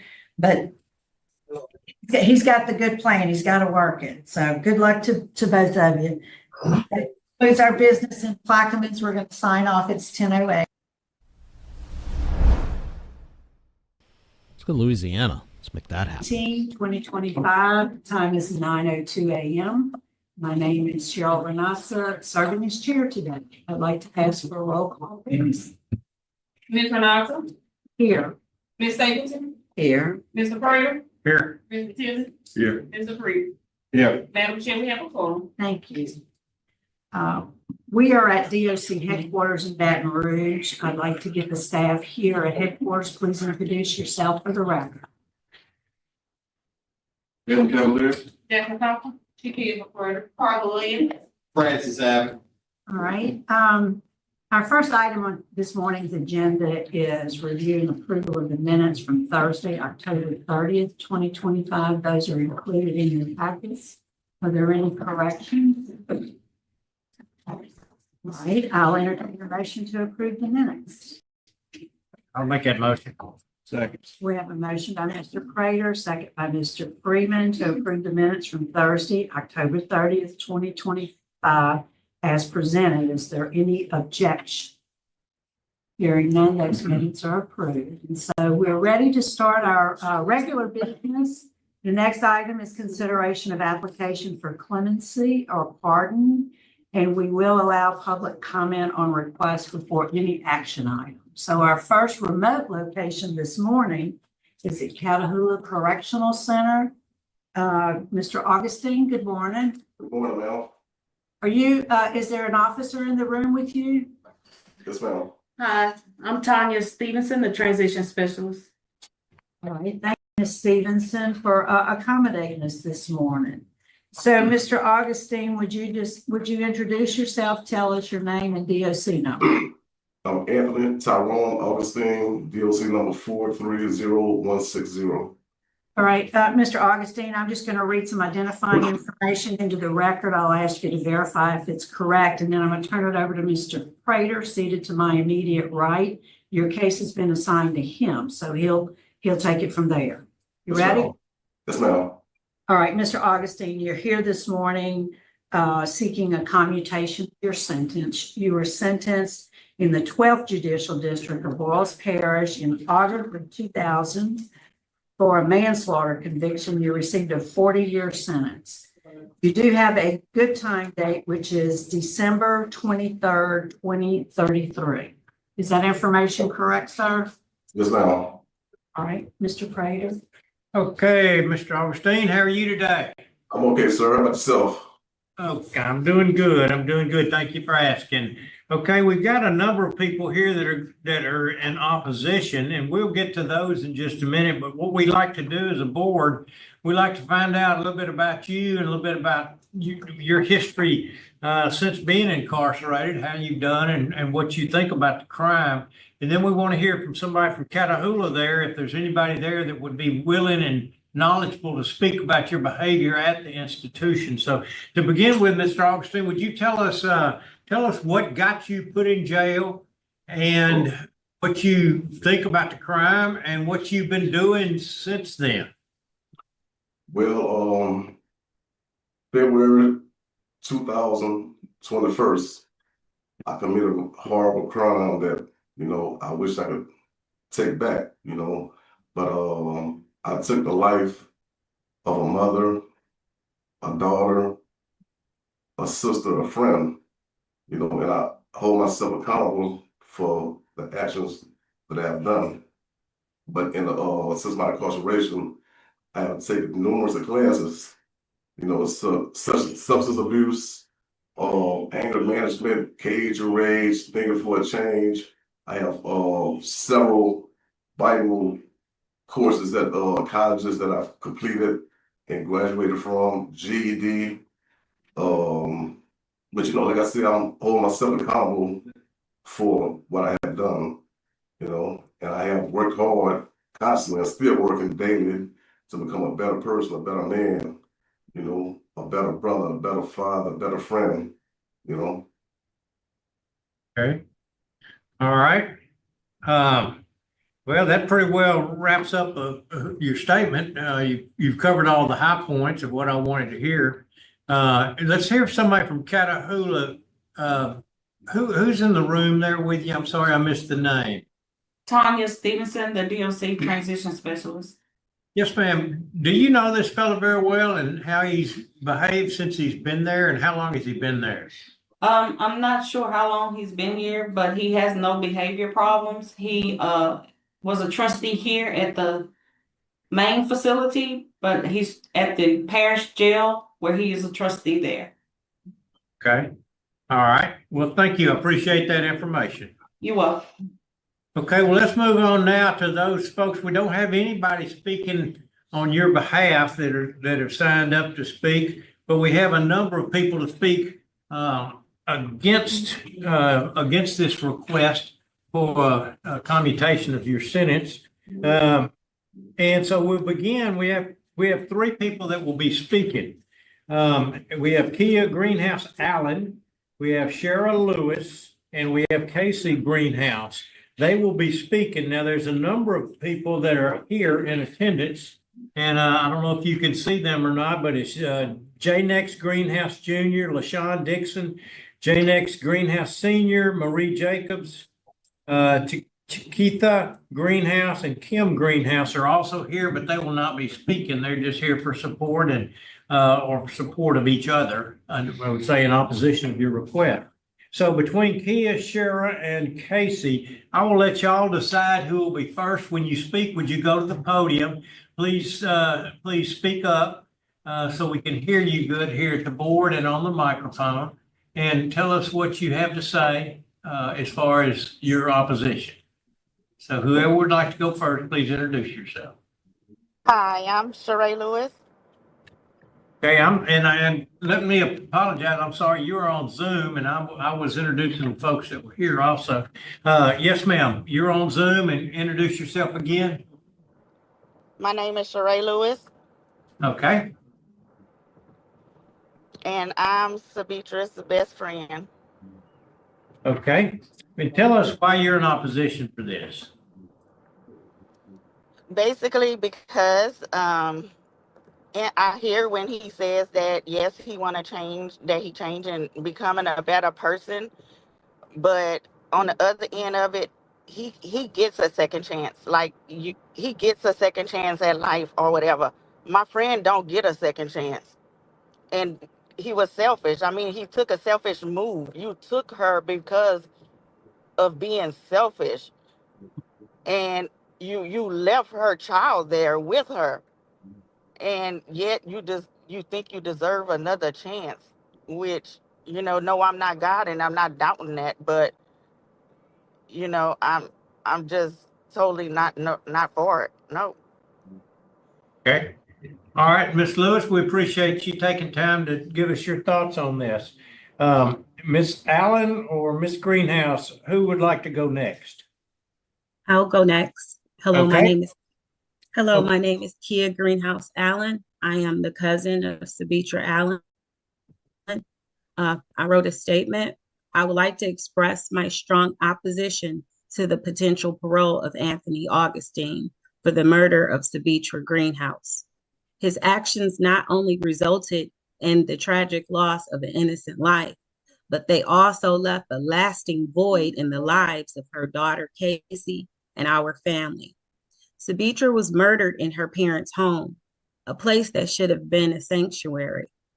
With this brutal act, Anthony robbed his child of her mother, leaving her to grow without the love and guidance that every child deserves from their parents. This senseless act of violence not only affected the victim, but has had a profound and painful impact on our entire family. Anthony does not deserve a second chance in society. His crime was not just a moment of anger. It was a calculated decision that shattered so many lives. I can never forget the words of the priest at her funeral. He stated that these were not the actions of a man, but that of a beast. The consequences of his actions are lifelong and cannot be undone. I urge you to deny his request for parole, as releasing him would bring injustice not only to the memory of Sabitra, but also to our family and the community that continues to suffer from this loss. Thank you. Okay, thank you, ma'am, for taking time to be on Zoom with us, and we'll continue on then with the opposition. Now, Miss Casey Greenhouse, who is here at headquarters. Miss Casey, would you go up, Miss Greenhouse, would you go to the podium? There you go. Introduce yourself and tell us what's on your mind. My name is Casey Greenhouse. To the honorable members of the Louisiana Clemency Board, my name is Casey Greenhouse, and I stand before you as the daughter of Sabitra Greenhouse, who on a crime was committed against on February 21st, 2000, at the age of 18, by my biological father, Anthony Augustine. I am here today because my father murdered my mother. I was only 6 months old. The story I have of that horrific day is that my mother was sitting in the same room with me, working on her schoolwork so she could graduate high school and create a better future for the both of us. I was told she was young, hopeful, and determined. She was doing everything right, working hard for her life and for mine. But all of that was taken from her when he. I was left in the room beside her lifeless body. I was found only because my aunt unexpectedly became ill at school and had to return. I cannot imagine how long I would have remained in that house, along with her if my aunt had fallen ill that day. That is how my life began, not with safety, not with love, but with violence, trauma, and a state of parents. My 6-month-old life began with the loss of both my parents because of his choices. I grew up without a mother and without the father who should have protected me. I spent my childhood wondering what my mother's voice sounded like, what her laugh sounded like, whether my smile looked like hers, whether my strength came from her. There was, and but I would never know because she was silent before I ever had the chance to remember her. My mother never had the chance to record videos, take pictures, or leave behind the way people do today. One of the most painful of many things I grew up with was the longing to hear my mother's voice. I would wonder what she sounded like, and then it would hit me. At least he still has a voice to this day. Yet my mother remains silent and forever will remain silent. No videos, no saved messages, nothing. I grew up watching other children make Mother's Day cards, but I had no one to give one to. I watched other girls have their hair brushed by their mothers, get help picking out dresses, get you for school sports graduations. I never had any of that because I was robbed from my mother. She wasn't there for any first days of school, my birthday, my work breaks, my first job, my college applications, my adult decisions, any milestones that should have been shaped by my mother's love. She should have been here. She should have been there for my wedding one day. She should have been there to help me prepare for motherhood when the time comes. She should have had a chance to be a grandma, but she won't, because that was taken from her. Every single holiday, celebration, and ordinary day has been marked by her absence. I grew up emotional with anxiety, sadness, and a deep abuse that words can barely describe. My entire identity was shaped by a crime I did not choose, a loss I could not stop, and a moment I was too young to remember, but will spend the rest of my life feeling from. Ag did not just take my mother's life, it destroyed 2 families. My grandparents, aunts, and uncles raised me too. Their own 3 walking on eggshells, so they didn't speak out of anger about my father. For 26 years, emotions, trauma, and unspoken pain were bottled up so that they would not hurt me further. They had to comfort a crying baby one morning their murdered daughter and niece. No family should ever endure that. His family suffered too because of his choices. They lost him as well. This was not just a crime against one person, it was a wound that spread across generations. In 2020, I received a letter, and in that letter, there was no apology from my father, no explanation, no accountability. Nothing that acknowledged the lifelong pain caused by your choices. Wrote that you love me, but I must ask, how could you love me, left me alone in a home where my mother's lifeless body? Why was the mercy in that letter for me? Where your actions? There was not a sense of remorse to that day that could be sensed at any point in that letter. How could you claim you love me while abandoning me in the darkness? Most terrifying moment a child could ever experience. Growing up when I struggled with depression, while wondering why not me instead of her? And even worse, I feared that when you got out, you might come back and finish what you started. That fear existed and continues to exist because of what you did. How can I form a bond with someone who never cared about me from the beginning? How can I trust you? How can I open my life to someone who murdered my husband in front of me and abandoned me immediately after? If you love me so much, why did you just walk away from the relationship? I think you choose freedom and raise me like a father should. Instead, you chose violence. You chose this. You chose to destroy our family and the future I should have had. And now we're here. For your child, your daughter, forced to stand before a clemency board, begging, pleading, fight for her mother because of the actions of her own father. I'm case integrity or peace or to do any kind of bond with someone who never cared about me from the beginning. Someone around everything that mattered the most in life. That is not love. Today, the man who caused all of this pain is asking for clemency, asking for mercy, but I ask this board, why was the mercy for my mother? Why was the mercy for me? The 6-month-old baby left crying beside her body. Why was the mercy for either of our families who have carried this trauma for decades? Mercy was never granted to us, to her. Why should it be granted now? Where was the clemency when she was carried by 6 while you were still breathing and had opportunity to be judged? Clemency cannot bring my mother back. It cannot restore the life she was building. It cannot give me the childhood I lost.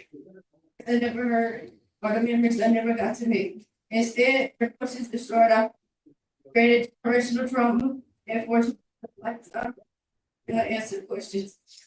For 6 years, I've lived an emotional roller coaster, begging, pleading, and fighting for justice for my mother because the person who should have protected us chose not to. This has shaped our life. And today I speak it to honor what we lived through and ask for justice that reflects that reality. Great mercy, not be justice. It'll be different to the lifelong consequences of this choice.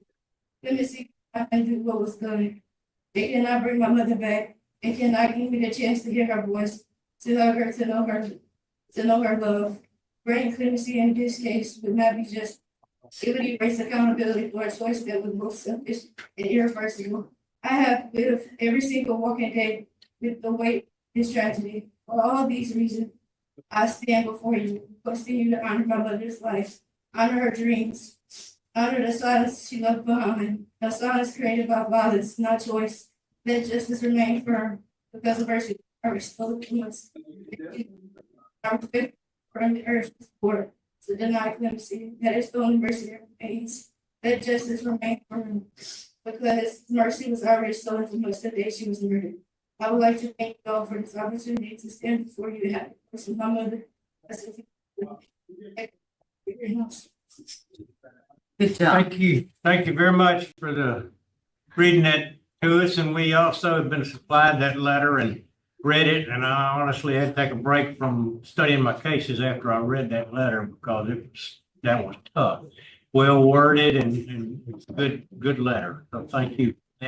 And while I'm talking to you, I'd like to give a special applaud or whatever to your grandparents, the ones that raised you, stepped up for you. You had wonderful sports. Okay, back to you now, Mr. Augustine. I guess you heard what your biological daughter had to say.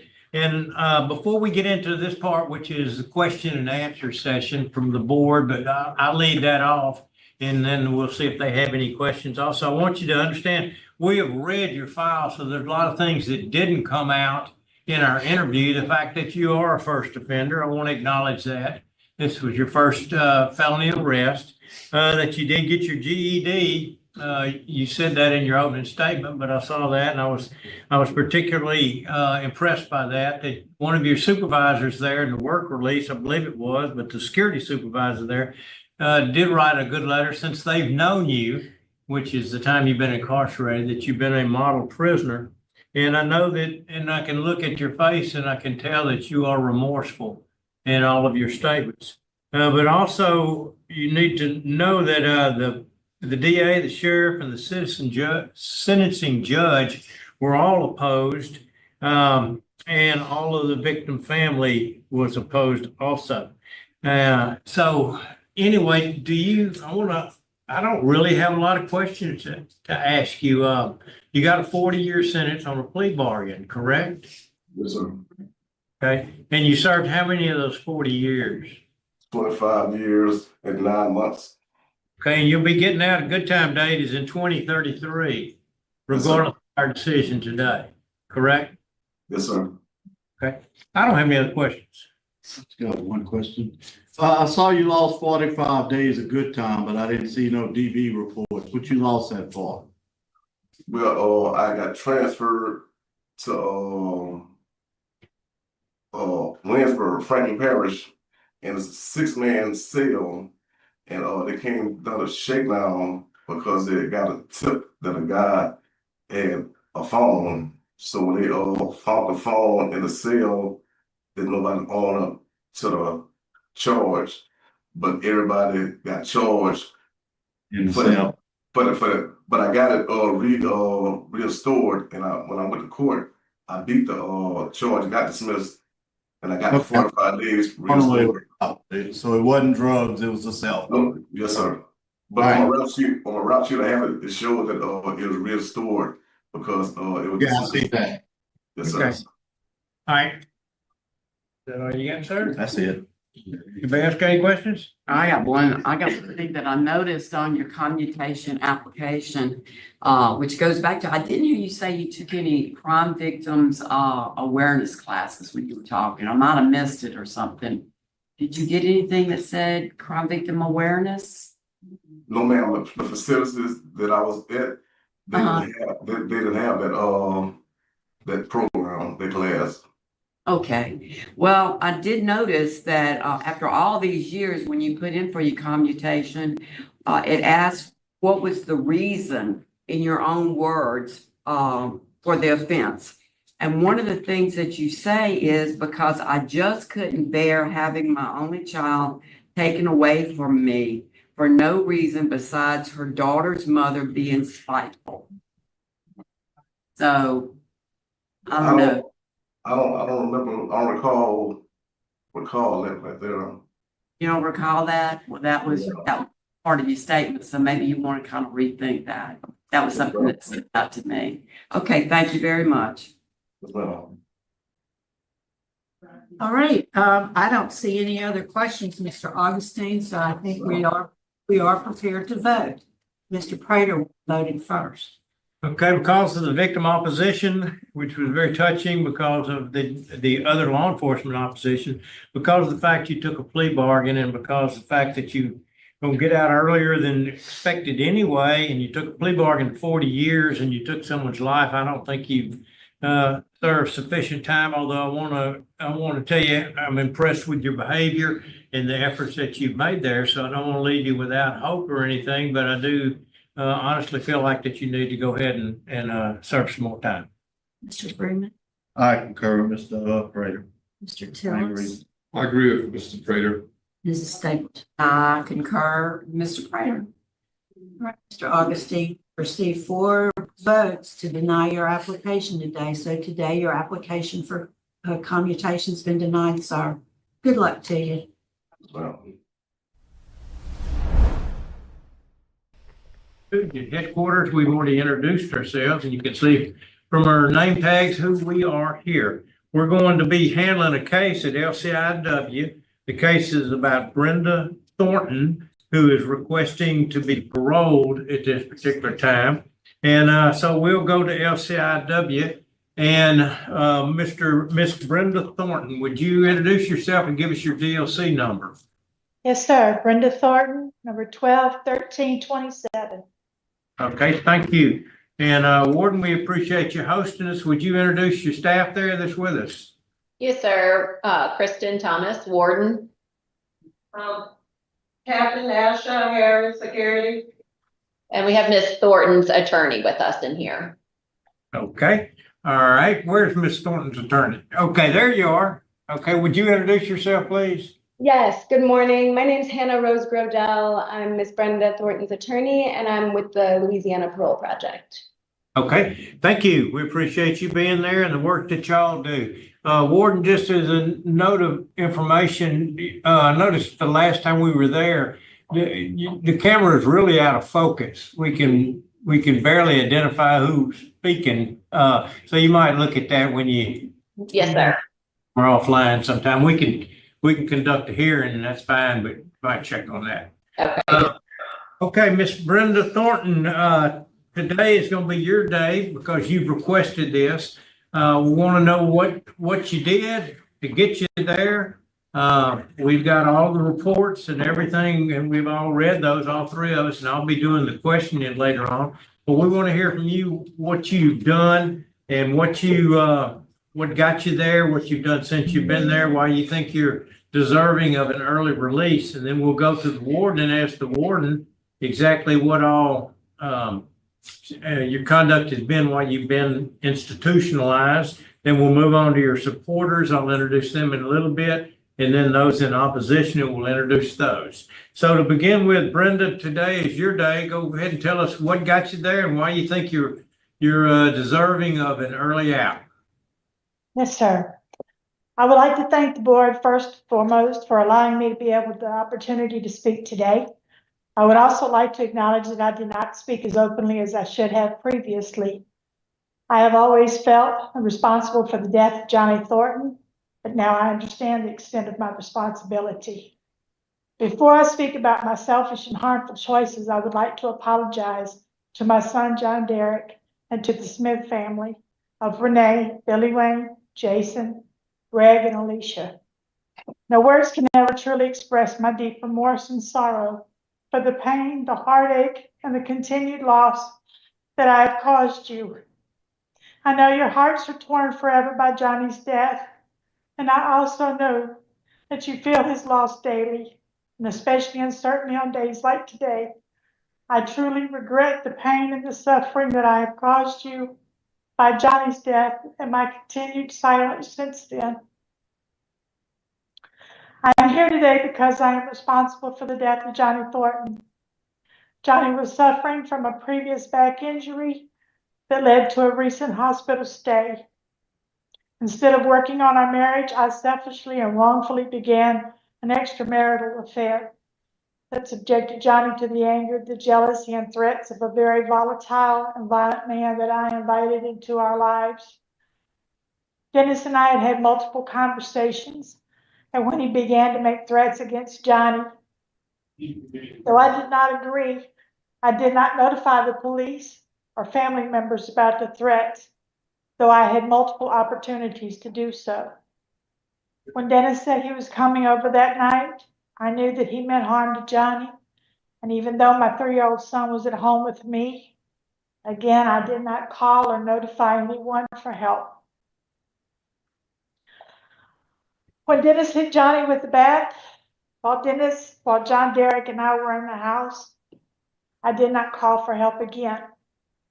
My silence allowed Dennis to brutally murder Johnny and forced my son to witness the cruel and violent attack on his father. My choices forced my son to live a life of pain, fear, and suffering. And I am so very sorry that I caused him that devastating loss of his father and so much more. I did not stop the attack before or during it.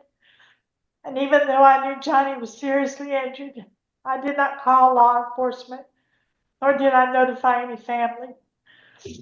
I chose to make misleading phone calls and to destroy the evidence. I have not been forthcoming about my role in Johnny's murder until now, and I chose the weapon of silence and fear. Because of my silence, Johnny was brutally murdered, and John Derrick was forced to witness. There are no excuses for my failures. I failed to end the affair. I failed to stop Dennis from coming over. I failed to call law enforcement. I failed to notify my family. I failed as a wife. And I most certainly failed as a mother to keep my son safe. Because of my failures, Johnny lost his life. John Derrick lost his father. And the Smith family lost a brother, an uncle, and their loved one. Over the last 37 and a half years, I have confronted my failures and my shortcomings through a commitment of learning, of faith, and service to others. Through classes like Life Healing Choices and Thinking for a Change, I have addressed the selfish, fearful, and harmful actions of my past. And I have learned the tools needed to be a positive member of my community. In my roles as reentry court mentor and peer minister, I have been able to successfully implement those tools. I now understand that every word that is spoken or not spoken has consequences, and they influence those that are around me. I have learned to give and to not take. I have learned to heal and not harm, and I have learned to speak up when something is wrong, no matter the circumstances. I understand that there are no words, there's no actions, and there is no amount of change that can erase the painful loss that I have caused my son, John Derrick, the Smith family, other generations that follow. And this guilt, regret, and shame will be with me for the rest of my life. Today, I humbly ask the board to please grant my petition of parole to continue my decades of growth and service outside of prison. Thank you. Okay, thank you. Thank you for those words, and we'll get around to you and ask some questions in a little bit. We'd like to hear now from the warden. Would you tell us a little bit about her behavior and accomplishments and disciplines while she's been there? Yes, sir. Ms. Thornton is one of our minimum security inmates. As she mentioned, she lives in one of our dorms mentoring. She has an excellent disciplinary record. Her last disciplinary write-up was in 2002. She's completed various programs, probably all of them. And she is an NOBTS graduate, which I know she's very proud of. And she does continue to mentor and offer peer support to the ladies that live here at LCIW. So like I said, we have zero issues with her. She's been a minimum security inmate for a long time. I know if she does get a favorable vote today, that she's working with the Parole Project for release plans and transition plans, which I know Mr. Blake will probably go into a little bit more detail on. Okay. All right. Well, thank you for that. And we will, we'll go ahead now and talk to, let's go ahead before we get to the Parole Project and Miss Grable, is that what I'm saying? Am I saying that right? Miss Grodell. Grobel. Okay, Miss Grobel. Okay, I'll probably say it wrong in just a minute again, so I apologize. It's not intentional. We'll save you to last and let you wrap up at the end of the supporters. And so let's go ahead and talk to the DOC chaplain, Miss Deborah Sharkey. Is Mr. Sharkey there? Oh, there you are. Okay. Yes, ma'am. Would you go ahead and tell us what you have to say there? Yes, thank you. Can I stand here? Yes, ma'am. Well, good morning, and thank you for the opportunity to speak on behalf of Ms. Brenda Thornton. My name is Dr. Deborah Sharkey. I serve as the Director of Chaplaincy Services for the Louisiana Department of Public Safety and Corrections. And I also direct the NOBTS Seminary Extension Center at the Louisiana Correctional Institute for Women. Because of that role, I still return to LCIW regularly and stay closely connected to our peer ministers there. Before working at headquarters, I served as the chaplain at LCIW for more than 11 years. In total, I have known Brenda Thornton for over 15 years. When I first met Brenda, she was a student in our seminary program. She shared with me on numerous occasions that when she first entered prison, she was insecure, frightened, and selfish. But that is not the woman that I encountered.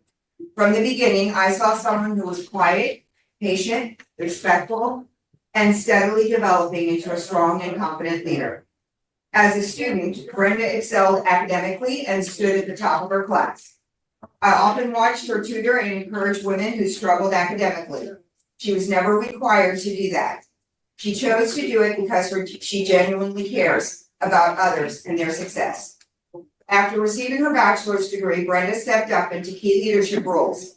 She became a peer minister, a reentry court mentor, and a trauma healing facilitator. In her role as a peer minister, Brenda conducts dorm rounds, performs memorial services, graveside services. Like the warden said, she has minimum custody status, so it's very few people that are able to go to the graveside to perform those services as inmates. And Brenda also facilitates CTRP classes. She does lay counseling and grief counseling. She strictly follows institutional policies and chapel procedures, particularly with confidentiality. Brenda consistently goes above and beyond what is required. She notices needs and takes initiative. She has excellent people skills and she is calm under stress, patient in conflict, and often serves as a peacemaker. Another role that Brenda served in was to go and to be an orderly when some of our women were incarcerated at LSP.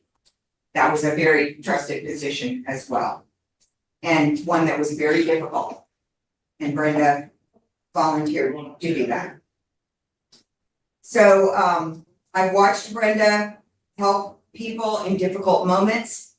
And after the flood, when Brenda was incarcerated at Hunt with some of our women, she stepped up and became the chapel liaison and the chapel support for every one of our programs, faith-based programs that was at Hunt. And again, she gave up a lot of nights of sleep and sacrificed a lot, was not paid to do that. And that was something that she volunteered to do because she felt a call to serve Christ by serving others. But even before Brenda became a peer minister, she faithfully served for many years in the chapel vestry, preparing for our services across multiple faith traditions, Catholic, Protestant, Episcopal, and Jewish. She coordinated our chapel events, both religious and non-religious. Because I continue to oversee the Seminary Extension Center at LCIW, I still see Brenda regularly. I've watched her continued growth, maturity, and stability. The woman she is today has been shaped by years of consistent, faithful service and personal transformation. In all the years I've known her, Brenda has demonstrated integrity, accountability, compassion, and leadership. And I thank you again for the opportunity to speak on her behalf today. I'm honored to do so. Okay, thank you, Ms. Sharkey, for those words. We'll take them into consideration. Mr. Randy Clement. Yep, not Clement.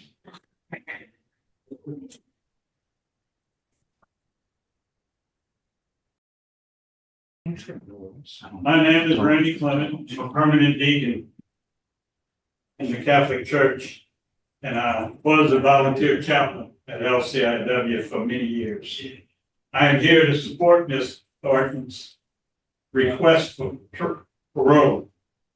This lady, Brenda, that I can see on the screen back of me, has been more of a minister to me than I was a minister to her. I have lost multiple family members in gun violence, including my uncle, a priest, my niece, and my nephew, a sheriff deputy, who was killed in a drug bust that went awry. I was upset and didn't even want to go back to the prison, knowing that I may go and help people that killed my uncle. But I went. And Brenda actually supported me and loved me through my anger times and showed me that there's another side of life. She helped me on my journey for forgiveness, where I got to meet the young man in the prison serving time for killing my nephew. I can truly say that I am a better person knowing her. I didn't know her at the time of this incident, all those years ago. I didn't even know she existed. I had never heard her story. But now I have had the pleasure of knowing her for the 25 years that I've been working at LCIW. And I can truly say that this woman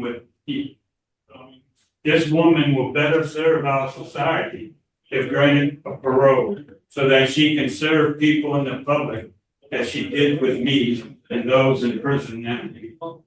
I'm kind of selfish though, but I hate to see her leave LCI because she's such a valuable part of my life. She's been like a family to me. But in my opinion, it would be a huge loss to society for her to have to remain in prison. She is not the person she once was. I am here today to guarantee this board that Mrs. Thornton has gone to be a remarkable lady and has helped us, a lot of us, including myself. I'm confident we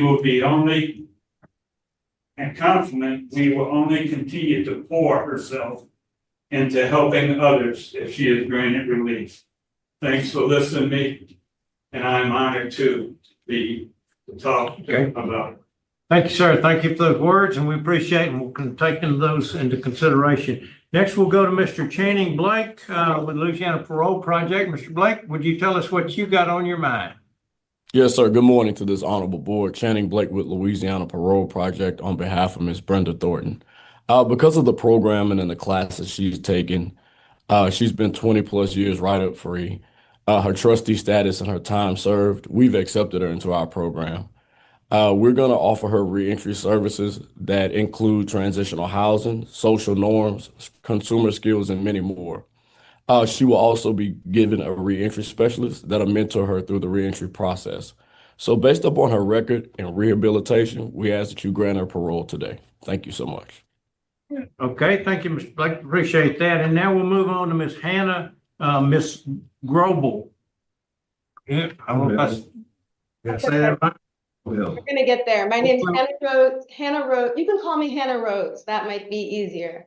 Yes, ma'am. That might be. I'm Hannah Rhodes. Thank you, ma'am. Tell us what's on your mind, please. Yes, first I want to start by expressing our deepest condolences to the family of Johnny Thornton. Their loss is immeasurable, and the pain that they have had to carry both over the last 38 years and in returning here today is profound. We honor their suffering, and we recognize the impact of this tragedy on everyone who loved Johnny. The fearful 24-year-old Brenda Thornton at the time of this senseless murder is not the same wise 63-year-old woman before you today. Ms. Thornton now fully understands her role and responsibility and has spoken openly about her failures on the day Johnny died and her failures in the days and years surrounding it. What she did not share, out of humility and respect for the gravity of this hearing, is that she had been abused all her life until meeting Johnny.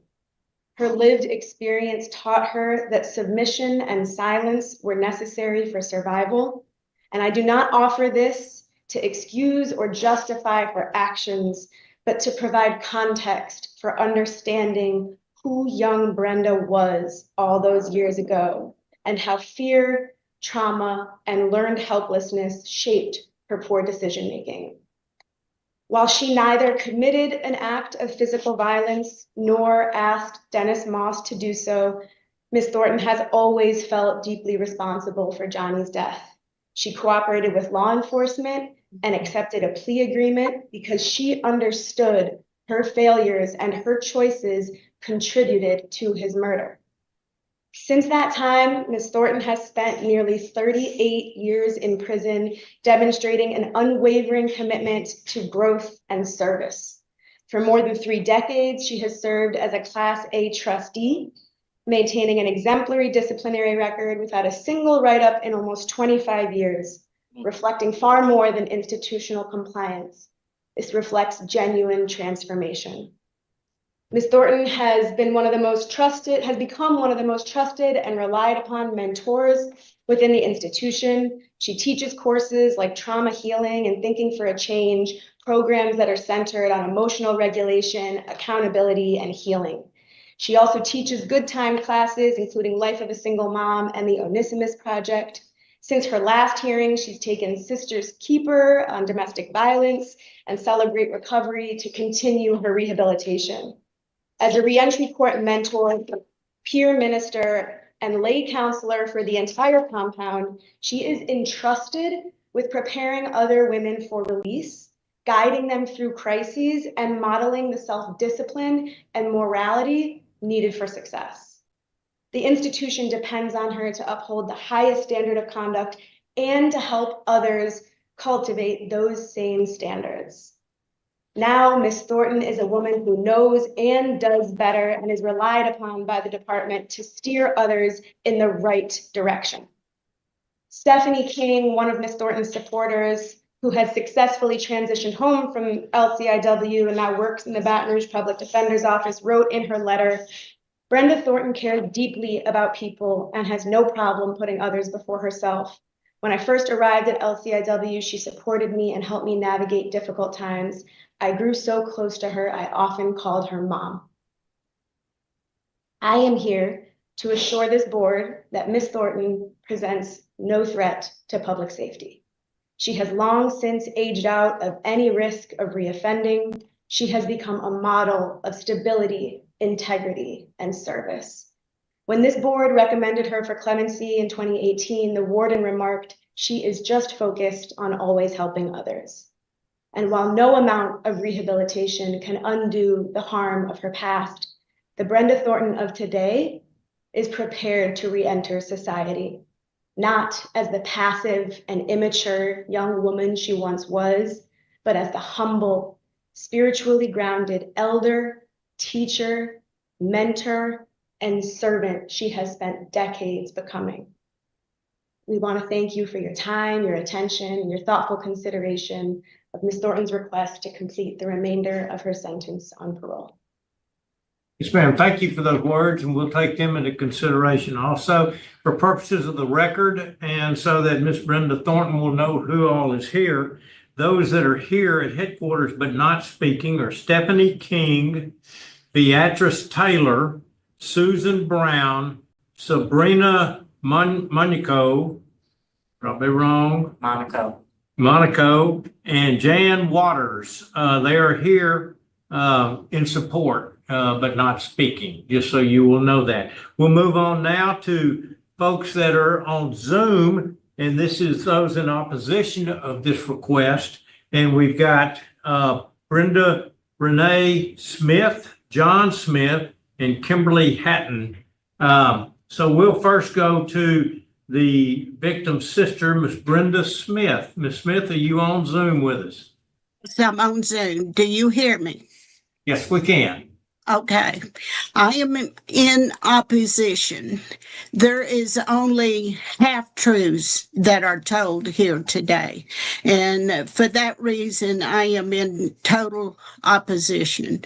For what she told, she made it sound like that Dennis Moss was totally in fault and she was only playing along but she totally planned out the murder of Johnny Thornton. She took out a large life insurance policy on him, and they planned his murder together. So she is totally at fault. And she did not tell that portion of the story.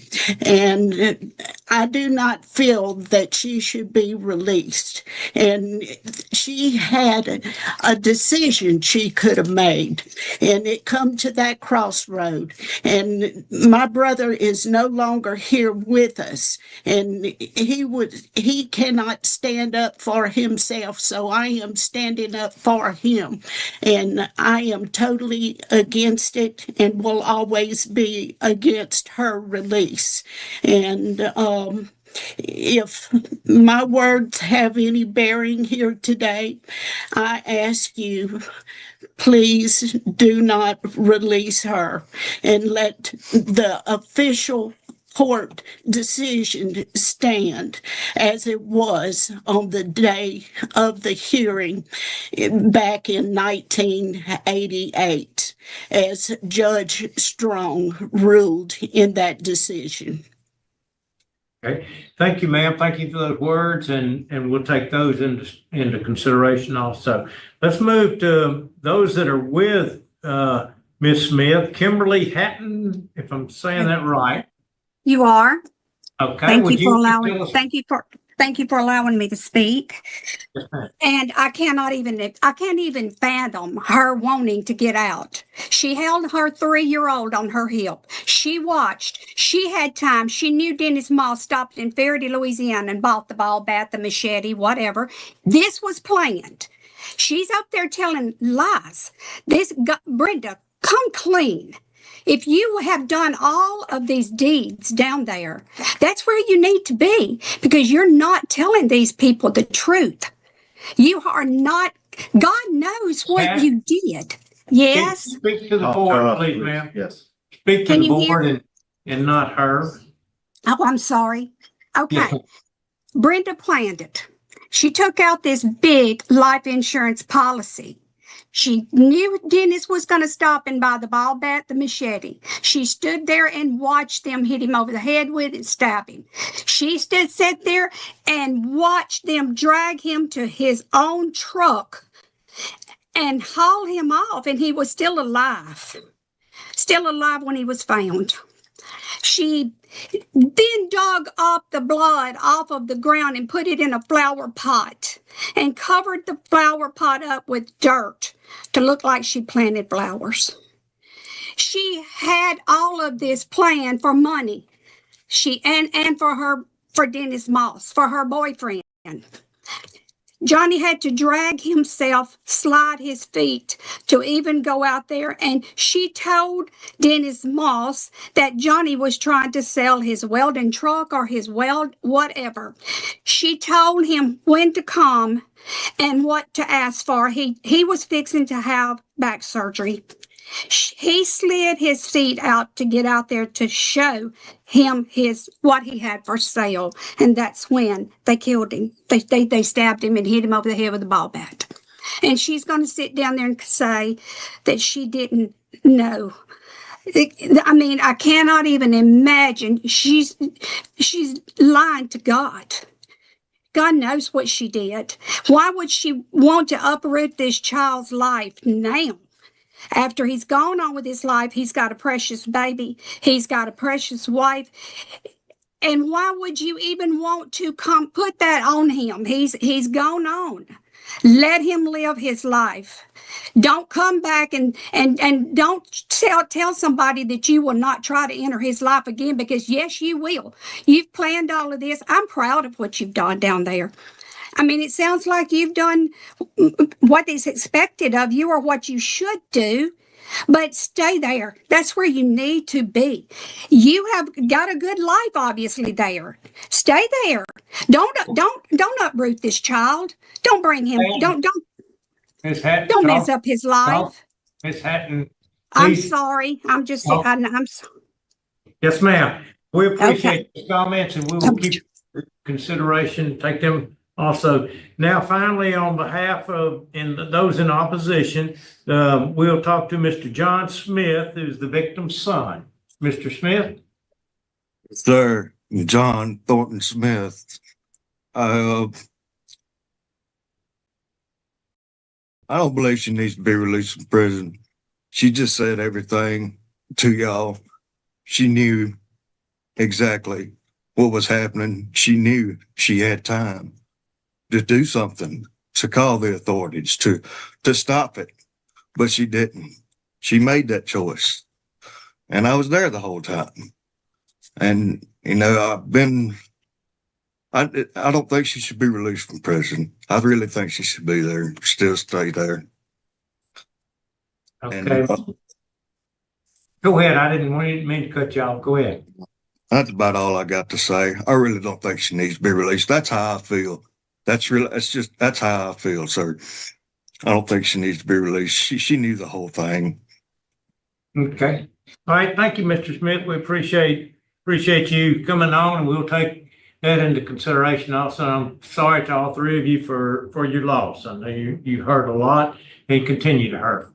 Okay, well, we'll move in now, Miss Brenda. We'll move in now to asking questions a little bit. And all three of us are very familiar with your case. We've read hundreds of pages of hearings and the trial and police reports and commutation of sentence. And it's up to me to ask the questions. Case was assigned to me. Your good time date is in 2036, correct? Is that the time? Yes, sir, I believe so. Okay, so you'll be released in July of 2036 if things go right because of the law. You pled guilty to first-degree murder and received a life sentence in 1988. Is that correct? Yes, sir. Okay, and then you came before not this board, but you came before the pardon board and asked them to commute your sentence to 99 years with immediate eligibility for parole. And that was signed by the governor in August of 2023. Is that correct? Yes, sir. Okay, and that's why we're here. We've heard the details of the crime, and I don't really need to go over a lot of that. It's apparent that, and correct me if I'm wrong, you knew exactly what was going to transpire and allowed it to transpire as planned. Is that correct? Yes, sir. Okay. I want you to know that all law enforcement and the victims, of course, you've heard the victim statements, but all law enforcement is very opposed for this particular effort of you to get your parole. I don't really have any other questions. I'm very familiar with the case and statements and victim opposition and from all of the chaplain testimony and parole project.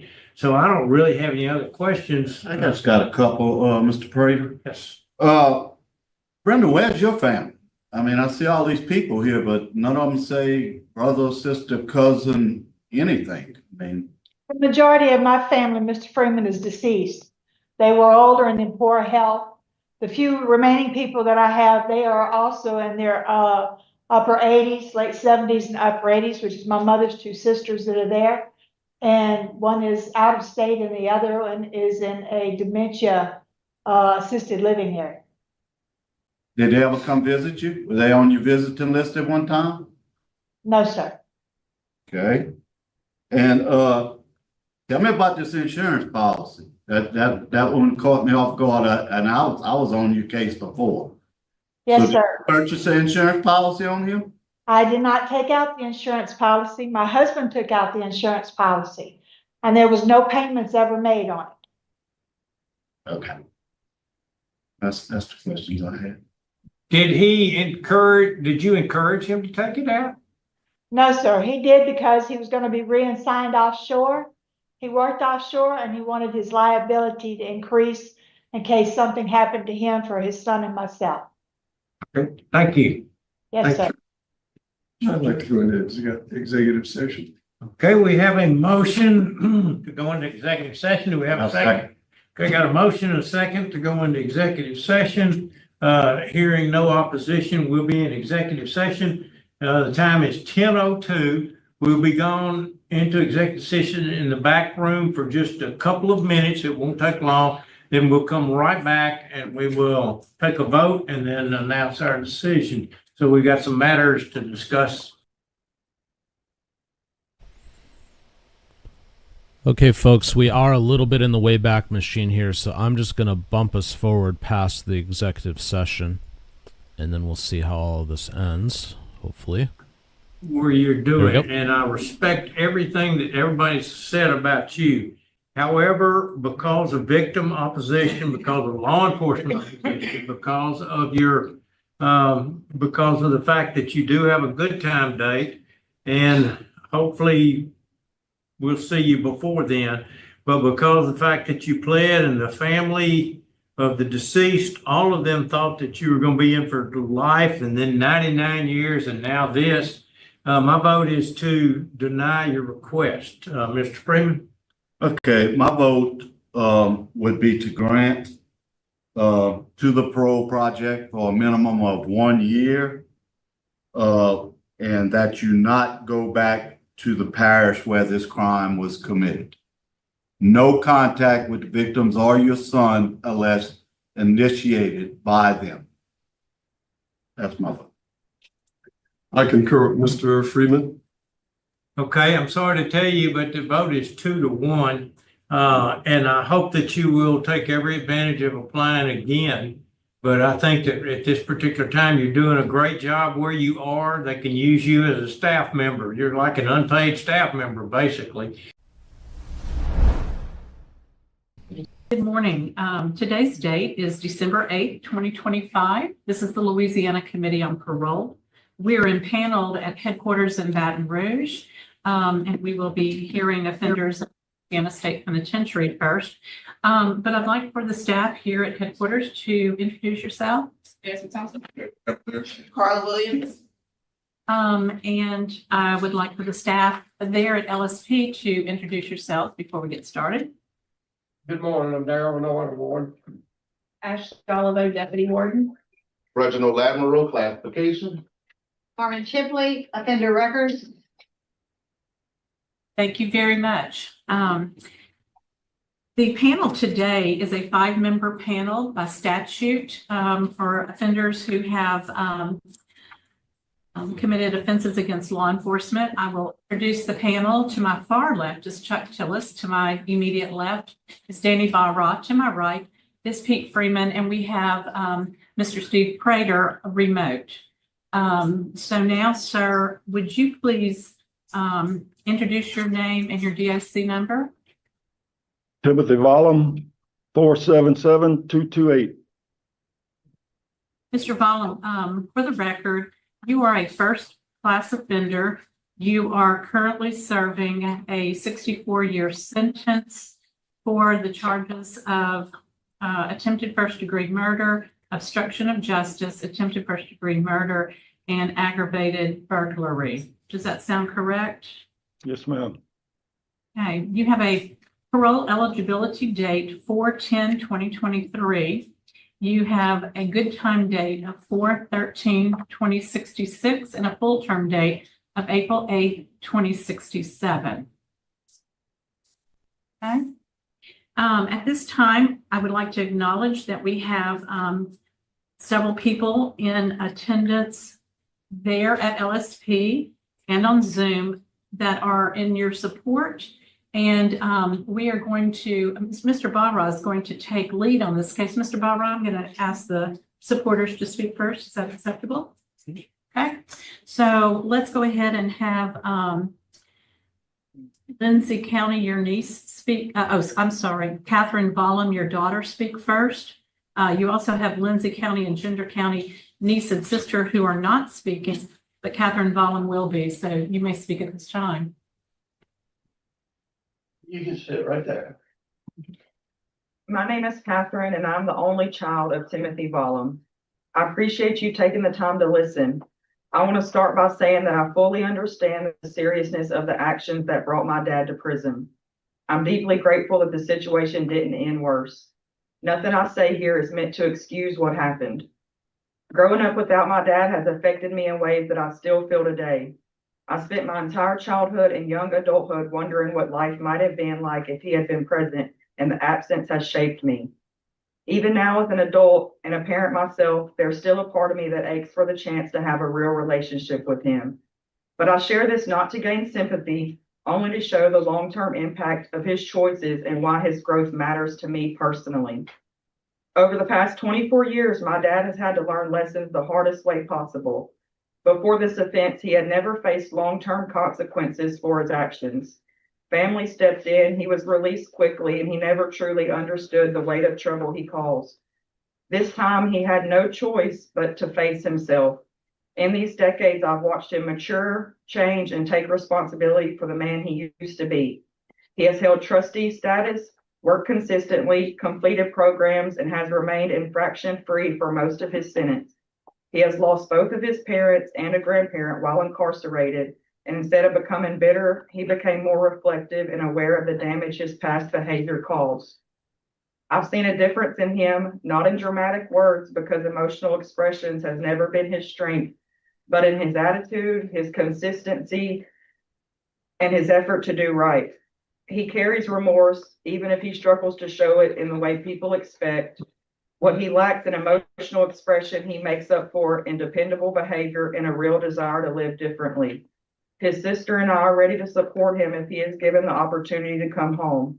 I'm not asking for special treatment, only for fair consideration of the man he has become after 24 years of growth and accountability. I believe he has changed. I believe he is safe to release. And I believe he deserves the chance to finish his life quietly, responsibly, and surrounded by family who will keep him on the right path. Thank you for your time and consideration for my dad's request for parole. Very well spoken. Thank you. Mr. Kerry Myers with the Parole Project is also speaking on his behalf. Yes, good morning. Kerry Myers with the Louisiana Parole Project. We're here for Mr. Volum. We're here. He had his first hearing 2 years ago. As this board knows, there are a couple of ways people can take a denial of a parole request, and one of them is to spiral. That is not what happened here. Mr. Volum's trajectory just continued to go forward. He's been a trustee for more than 7 years. He works on the carpenter crew. He's well trusted. He is a true first offender. For this conviction, he has not had but 3 total disciplinary infractions during his incarceration, and the last one was 9 years ago. He's at an age right now, right at 49 years old, where he's in a place that he can easily be employed. He has skills. Parole Project is to accept Mr. Volum in our reentry support services that someone who's done more than 23 years in prison would need to readjust to life after prison. That'll include, obviously, being evaluated by our social workers so that he would follow any recommendations. That would also include mentoring with our case managers, direct support from that. The classes, obviously, things that he would need, technology and finance and consumer skills. We would also assist him with employment opportunities. So Mr. Volum, while he has served 24 years, he does have a 64-year sentence. He's in that right spot in his maturity, in his mindset. He committed an offense. We don't believe that Mr. Volum has necessarily has a criminal mentality. He committed a crime for which he has paid for and continues to pay for, and certainly recognize it. We believe he would do very well on supervision, and we support his release. So I'd ask this board to consider those things today. Thank you very much. We do have Mr. Steve McCain, Sheriff of Grant Parish, who is here wishing to speak in opposition. Sir, so if you would take the podium and address the panel. All right, thank you. I'm Steve McCain. I'm the Grant Parish Sheriff. Mr. Myers just mentioned that Timothy Vollen committed an offense. Timothy Vollen tried to kill 2 law enforcement professionals. He shot both of them, but that wasn't enough. He shot one of them twice. Not only did he shoot 2 deputy sheriffs, he shot at the fabric of our society. And my request to you is to allow him to serve the sentence that was handed down by the judge in Hurt's case. Thank you, Sheriff. Mr. Bob Wright? All right. Bola, would you tell us what actually you did? The sheriff gave us a little bit idea, but how did that go down, and why do you think now's a good time for you to be released on supervision? Sir, you want me to? Yeah, tell us what happened. Why did you shoot the cops? I went out one night and stole a bunch of lumber. And while I was leaving, I was stopped by the 2 deputies.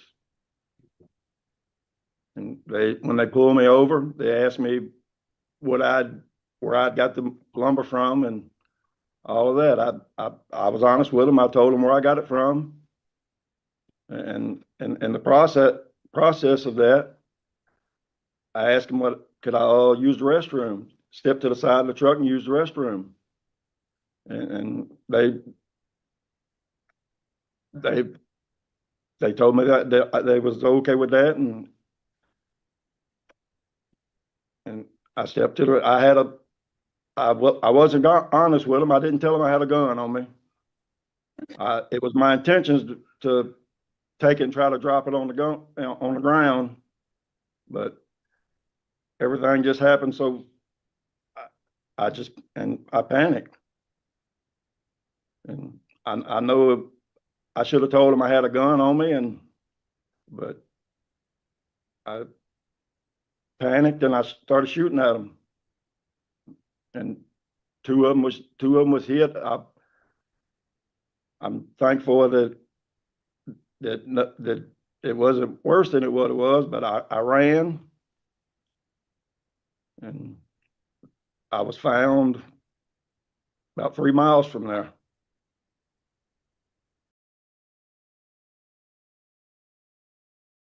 Why do you think now's a good time for us to let you go, Bob? Sir? Why do you think now is a good time for us to let you go? What's different now?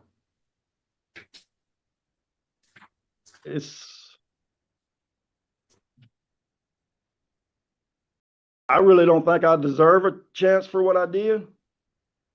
I know it could have been a whole lot worse. I'm just thankful that neither officers died from my actions. But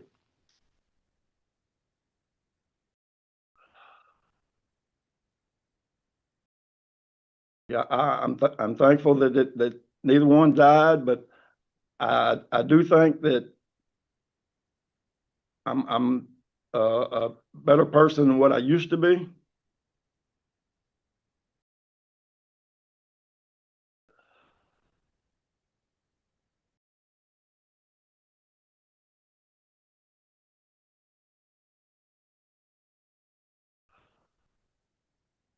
What have you learned about yourself in prison?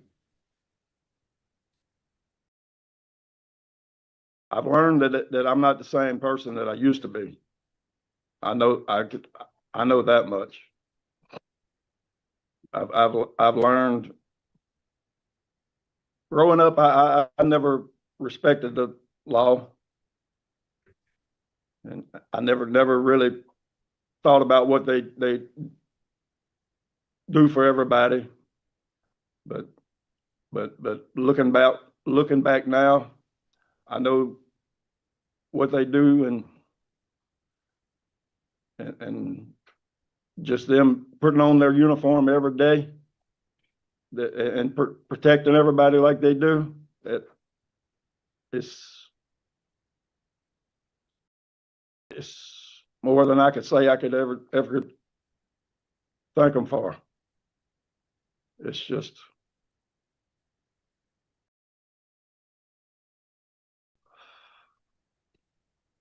All right, thank you. I need a note for the record that we have strong law enforcement opposition to judge in this case is opposed, the DA's office is opposed, the sheriff's office is opposed, and the attorney general was not contacted. Does anybody have any questions? Yeah. Okay, could we get a little bit of input from the warden? Good morning, yes, sir. Kerry kind of went over all his accomplishments. Here, he's been a model resident, he's quiet, only 3 GD reports, he's a Class A trustee, lives at F. He goes to work every day, kind of like he is today is how he is every day. He's been zero problems here. He does a good job for us. Thank you. Thank you, Warden. Anybody? I don't have any questions. Mr. Prater, do you have any questions?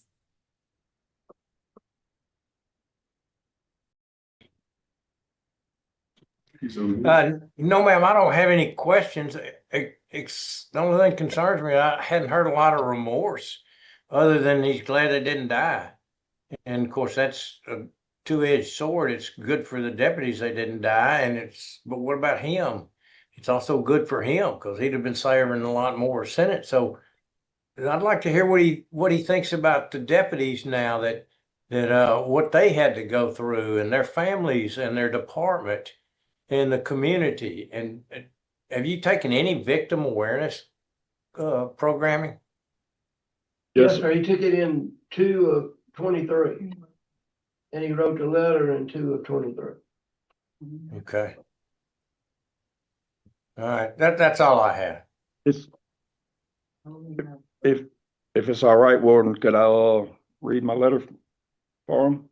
If they'd like to hear it, I'm such a Yes. fool.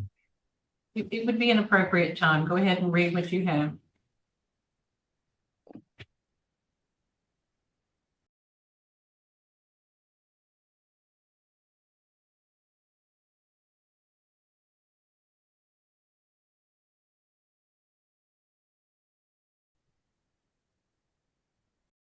Officer Chandler and Officer Abear. My name is Timothy Vollum, and I'm writing this letter humbly and respectfully in the account of accepting full responsibility for the crime of first-degree attempted murder, obstruction of justice, and aggravated burglary.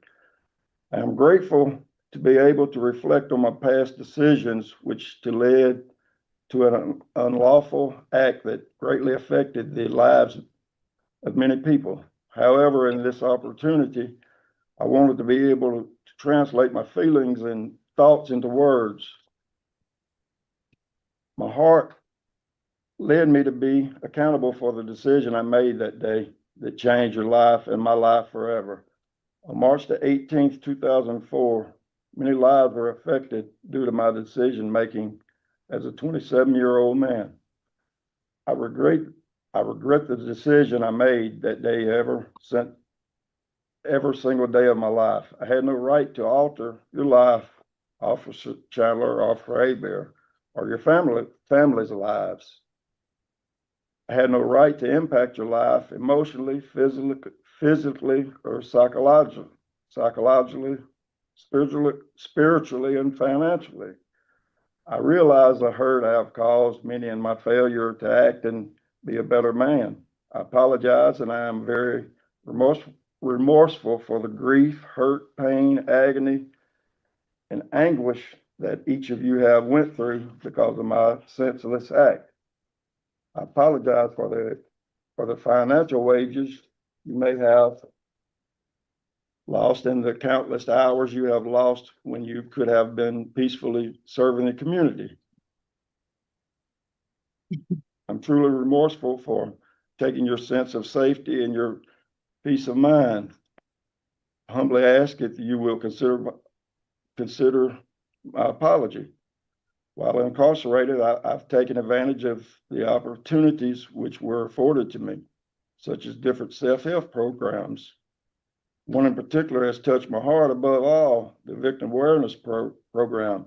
It has given me an understanding of accountability and empathy. My job here as a carpenter teaches on-job training and skills. I continue to be positive and live my life in that manner. After all the foregoing, my hope is this accountability letter is accepted as my sincere apology. I just want you to know I am truly sorry and I can't express it enough. Thank you. Thank you, Mr. Fallon. Mr. Freeman, do you have any questions? None. I'd just like to note that there are 12 other arrests on his rap sheet and some of them are violent. So I don't know whether he's got no criminal mentality came from. So if there are no other questions from the panel, I believe we're prepared to vote. Mr. Balrog? Mr. Vaughn, today I have to vote to deny your parole request based on the strong opposition from law enforcement, the strong victim opposition, and you've only served a portion of your sentence that's imposed, but I think you're heading in the right direction. And I encourage you to keep up the good work and apply again. Mr. Tillis? I concur with Mr. Balrog. Not served enough time in strong law enforcement opposition. Mr. Freeman? Victim and law enforcement opposition, my vote is to deny. Mr. Prater? Concur. And Mr. Ballin, you're doing a great job. I think that you understand that the time and the opposition, time will pass, opposition, hopefully what you've said today, people can see that maybe you're moving in the right direction, but my vote is also to deny. So this 5-member panel has voted to deny your parole. Thank you so much. Mr. Tillis to my left and Ms. Ledoux to my right. The panel today is at headquarters in Baton Rouge, Louisiana. Would the staff here please introduce yourself for the record? Jackson Thompson. Taylor Cavalier. Our remote location is David Wade Correctional Center. Would the staff at David Wade please introduce themselves for the record? Brenda Ackland, Deputy Warden. Taylor Sanders, Classification. Danny Henshaw, classification. Sergeant Wyman. That's all. All right. And Mr. Woods, would you give us your full name and DOC number for the record? Jeremy Lee Woods, 497135. All right. I'm going to give you a brief explanation of the process. I'm going to read some information to the record, ask you to verify it. We're going to give you a chance to tell us what caused your incarceration and why you think you should be released. We're going to ask the warden to tell us a little bit about you. We're going to allow public supporters and public opposition if there's any. And we'll let you have the last say. So today we have for parole consideration, Jeremy Woods, DOC 497135, who's a first felony offender who was convicted of forcible rape on September 23rd, 2005, and sentenced to serve 25 years hard labor in Bossier Parish. Your parole eligibility date is February 27th, 26. You're not eligible for good time, and you have a full term date of 11/28/29. Does that information sound correct to you, Mr. Woods? Yes, sir. All right. So tell us, what did you do to get yourself in jail? And why do you think now would be a good time for us to release you early? 2004, I committed a forcible rape. And I've been out getting high, and when I come home, I had lost control, and I mean, you know, I spun out of control and lost control and committed a horrible crime. Did you say you wanted to know why I should make parole? Why would now be a good time for you to be released? I wrote a statement, if that's okay, if I can read that. Fine. I would like the opportunity to show all the people here at Wade that they didn't waste their time on me. Also would like to show society and all victims that rehabilitation is real, and show that I can be a productive member of society, and that people can change who they were and become the person they were meant to be. I've done the first 23 years of my life the wrong way, And for the last 21 years, I've worked on myself, learning how to be the best version of myself. And I would like to do whatever time I have left on earth doing it the right way. I allow drugs to control who I really am as a person, and it caused pain for everyone around me. I have worked and will continue to work on making sure I stay sober for the rest of my life. I don't feel like I deserve anything. I would just like an opportunity to show that I can do it the right way. Thank you. Thank you. Warden, can you tell us a little bit about his behavior there? Any comments y'all might have or problems y'all have? Yes or no, he's not a problem inmate. He's never had a write-up here at Wade. He's been at Wade since, or anywhere. I don't believe you've ever had a write-up. He's been at Wade since February the 19th of 2007. He's gone through, received his high school equivalent diploma in 2007. Done a lot of trades, living in balance, victim awareness, sex offender phases 1 through 4. He is heavily involved in the special projects for community charities here at Wade, and he does a lot of that. He can elaborate on that, but he is not a problem inmate here at Wade. And if y'all have any more questions, I can answer any questions. All right. I don't have any questions of you at this point. Maybe later. All right. We do have some supporters here who would like to speak. We have Jeremy Woods Jr., a son who's at David Wade and would like to speak. We have David Woods, a brother who's in favor, wants to speak, and at David Wade. And we have April Woods, a sister who's in favor and at David Wade and like to speak. So we'll start out with Jeremy Woods Jr. Would you tell us what you have to say? You can just stand up right there and come up this way. Yeah. Just whatever. Yeah, just speak. First and foremost, I just want to say good morning and thank you for your time. My name is Jeremy Woods Jr. As you mentioned, I am the son of Jeremy Woods Sr. This is my father. Upon hearing a list of crimes and a list of past troubles that my father has lived in his life, and the things that he had done before he has come here, to me is almost incomprehensible, because it isn't the man that I've known, and it isn't the man that I've grown to know in my 21 years. I have had zero relationship with this man outside of the visitation walls that are to my left. I've never seen him outside of the walls, never had a conversation with him outside of this prison, and I don't know anything other than him being here. In those 21 years, I've never once been upset. I've never once blamed him. And I've never once felt sorry or upset about the situation. I believe that he is where he was supposed to be for the time that he was supposed to be here for a reason, and that God does not make mistakes. Excuse me. And that God that does not make mistakes. The lifestyle he was living was, it was a crash course. It was bound to end horribly. And if, some type of intervention didn't take place, to be honest, I don't think I'd have a father today. However, I can say that in his time here, there's been nothing but rehabilitation. The crimes and acts that have been spoken on so far this morning it's almost fictional to me. It sounds nothing like this man that I've grown to know through my life. It sounds nothing like the man that has taught me important values in life, such as honesty, perseverance, and overall just how to be a good person. I don't look at this man as a felon. I don't look at this man as a violent offender. I don't look at him as a threat to society. I'm not scared of him. I look at him and I see my dad. I see a man that came here whenever I was born and has served his time and has done all of the right things every right way. And he has done nothing but try and guide me and give me the best advice and the best type of father-son relationship he can from the parameters that have been set.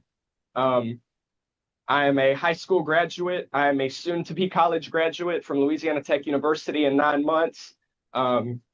I've accomplished a lot, but that's not really what this is about. It's about the fact that I was able to do that and I was able to persevere without this man to my right. And it means a lot to me that he was able to support me and able to give me the strength and the motivation to keep going, because although he didn't reach those achievements and those heights in his life, you know, he never shied away from telling me that it's not too late for you to do something. It's not too late for you to step up and be the man that you want to be. You don't have to let others dictate who you have to be. You don't have to let others lock you down and tell you that you're out of control. And I appreciate him for everything he has done for me, every lesson he has given me. And, you know, this holiday season, I would love nothing more than to know that he's going to be home. I have a 22nd birthday coming up in March. I've never spent a birthday with him. I would love that. You know, like I said, I'm a soon to be college graduate from a 4-year university. I would love nothing more than to walk across that stage and receive my diploma and look out and see this man in the crowd. You know, I don't have any sort of bitter feelings toward him. I don't blame him, and I've been nothing but excited, looking forward to this day for about the last 5 years or so. I don't believe that he is a threat to society in any way. I don't believe that there's anything for you to worry about. I have a home in which he's going to come stay if granted release. We would be living together. And, you know, I believe that he deserves that. I believe that after 21 years of rehabilitation, of watching family members leave, of watching other family members accomplish things, the birth of his own grandchild, the marriage of his daughter, you know, me growing up, I mean, that's a lot to miss out on, and that's a lot of reflection and a lot of time gone. And I believe that if released, I believe that he's going to turn around and it'll be a complete 180 from the man that came in here 18 years ago. So I thank you for your time and your consideration, and I hope you have a blessed rest of your day. Thank you. I got a question for you. Yes, sir. You say you're going to give him a place to live if we were to grant him parole? We already have home established. Yes, sir. Have any of y'all looked into all the requirements that it's going to be about the daycares, the schools, the parks, the playground? Somebody's home fits into that approved plan? Could you repeat it one more time, sir? I'm sorry. So for a sex offender to be released, he has to have an approved residence, which has to be, I can't quote the exact amount of feet and miles, but It has to this fit is a from a park, criteria. playground, a public school, a daycare. Are y'all aware of all of those things, and have any of y'all homes been checked out for that criteria? Have they come and checked? We are aware of the criteria. We were told that somebody was going to come look at the residence and make sure that it did meet all requirements. But I don't believe anybody has came and did that inspection yet. But we are aware of the requirements and all of those things. Anybody live in the country where no parks and playgrounds are around, or daycares, anything like that, or y'all live in town? No, sir. We're out in the country. Okay, you got a better chance. All right. Next we have I would like to say, Mr. Woods, you should be very, very proud of your son. That is a fine young man. Thank you. all right. Well, next we'll hear from Mr. David Woods' brother. Well, I'm not as literate as my nephew, so I had to write mine down. If y'all let me read this. But touching on the house, I've rented it. I made sure everything was appropriate and within range of everything, so everything's good to go. He has transportation, a job, working for me, so he's pretty well set up when he comes home. So, I'm David, Jeremy's older brother. Pretty much no one knows him as well as I do. I've known pretty much all the ups and downs from start till now. I respectfully, asking the board to grant Jeremy's parole. I understand the seriousness of his offense that has brought him before you, and do not wish to minimize the impact of his actions. My intentions are simply to share my perspective on the man that he is today versus the man that he was when he came in, and the positive role that he can play if given the opportunity to return home. Basically, when Jeremy was young, he started out with the wrong crowds at the age of 12. He was basically, you know, we lived in bad neighborhoods. He really didn't have much of a choice with who he hung out with. Jeremy started out with drugs at a very young age. As it progressed as he got older, I seen that it took a toll on his life, running with the wrong people, with the drugs and all the stuff that he was getting into and the things he was doing. I tried helping him get away, start a new life in different places with me, and it just never could succeed with it. He just basically, I guess, if you run with the wrong crowd, you find the wrong crowd wherever you go sometimes. Jeremy made a lot of bad decisions growing up. Nothing changed as he was grown. I seen the days where he didn't even know where he was or who he was when he would come home, just from all the drugs and different things he was taking on a daily basis.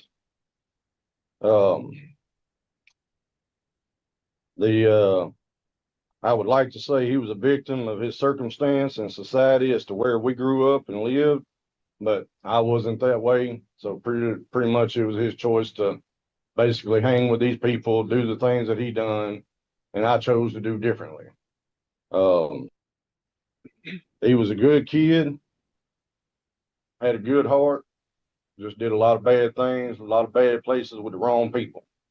And I remember that when he was arrested, and I thought there was, no matter what the reason was for him being here, it's probably the only thing that was going to save his life and give him a chance at redemption and to live the life that he should live. Over the course of his incarceration, I witnessed a significant change in my brother. He has taken responsibility for his past, shown genuine remorse, and made consistent efforts to better himself through programs he's completed, work he has done, the behavior I have seen and he has shown. He has demonstrated that he is committed with personal growth and living a productive, law-abiding life when he comes home.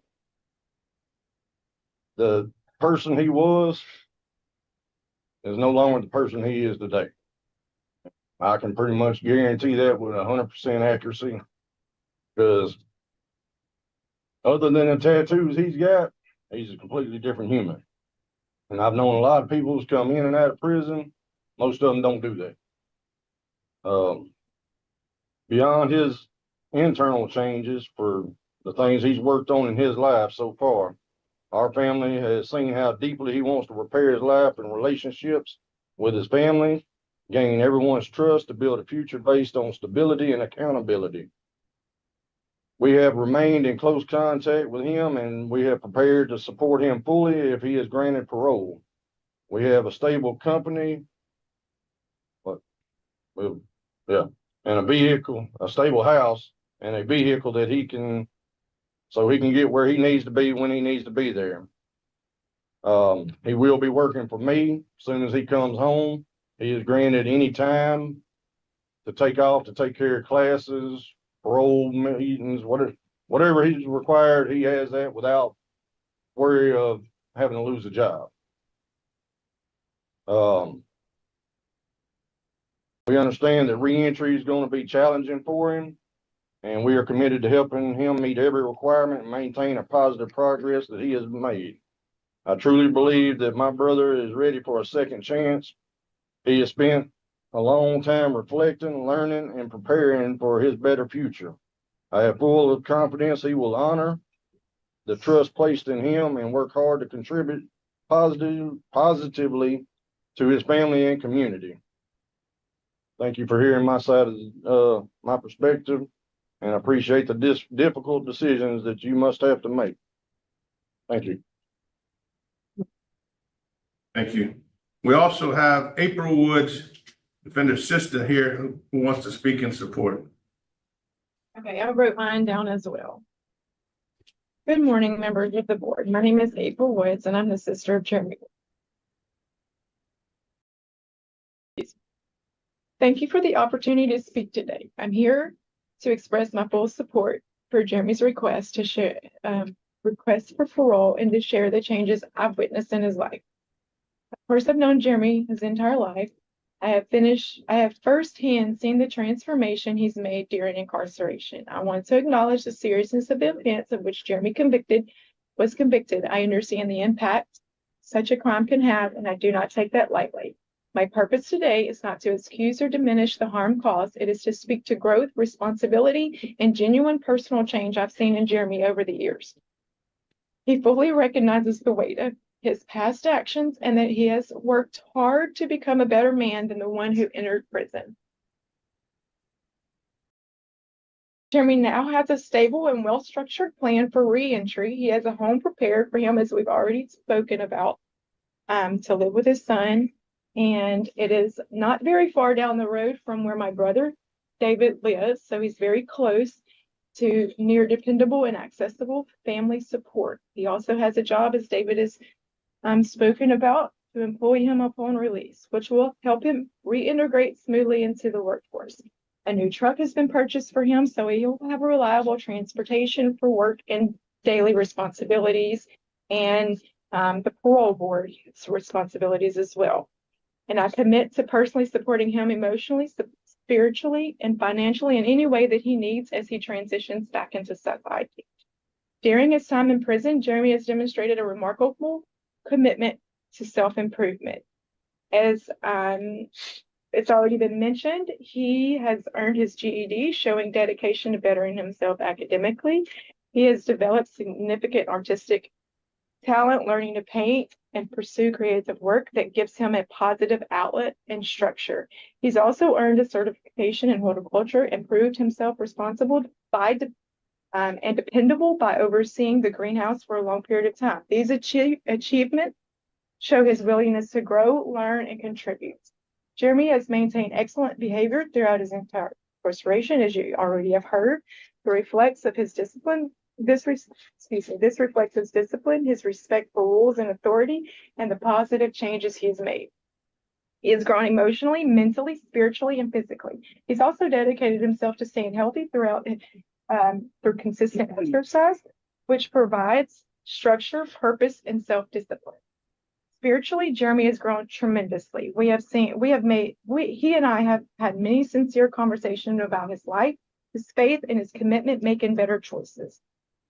Jeremy has turned to God for strength, guidance, and purpose, and his relationship with God has helped him make wiser decisions and manage his emotions in a healthy, grounded way. As his sister, I believe wholeheartedly in the man that Jeremy is today. He has a strong support system, a stable living situation, reliable transportation, and immediate employment waiting on him. He is matured, accountable, determined to build a positive future. I'm confident he will continue to make responsible decisions and contribute meaningfully to his family and the community around him. As a family, we are ready to hold him accountable, support him in following every condition set by the board, and help him stay on the right path and be there to support him every step of the way. We understand that parole is not a guarantee, but a responsibility, and we are committed to helping him succeed and comply fully as requested by the board. Thank you for taking the time to consider my statement. I respectfully ask your favorable consideration of Jeremy's parole today. Thank you. All right, that concludes those we have in favor. We have nobody in opposition to speak today, but we do have opposition from law enforcement regarding the release. The victim and her family was unable to be contacted, so we have no victim opposition documented. My first question's already been answered. Where would you plan on living? And you got that taken control of. Just tell me, what's the most valuable class and the most valuable lesson that you learned while you've been in there for 21 years? Victim awareness, I feel like was most valuable because it made me understand that my actions didn't only affect the people involved, but it affected everybody that was involved with that person. And I caused problems for everybody involved, mainly the victim, but the victim's family, the victim's friends, my family, their friends. Nobody won in the situation. The next class that I would like to say is Living in Balance. It taught me about the triggers, how to be aware of triggers of drugs and anger problems, and how to recognize them and be able to control it before it happens. And the sex offender treatment program, the phases that, the risk factors they have in place, it allows you to be able to recognize any situation you may be in that may trigger you to cause you to commit another crime. That's all the questions I had. Mr. Tillis, you have any questions? How many kids do you have? I have 2. Where's your daughter? She lives in Franklinton Parish. She lives down south. She can't drive. She couldn't drive all the way up here. She wrote a letter though, I believe. Yes, sir. I have no more questions. Yes, I do.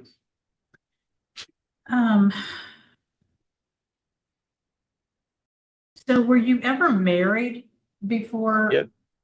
Yes, ma'am. I was married to my son's mother. Okay. Okay. But you were not, were you married at the time this happened? We had just separated. Okay. I have a question of your sister, April. Do you have children in your home, young children in your home? I do. I have a daughter. What is her age? She's 15.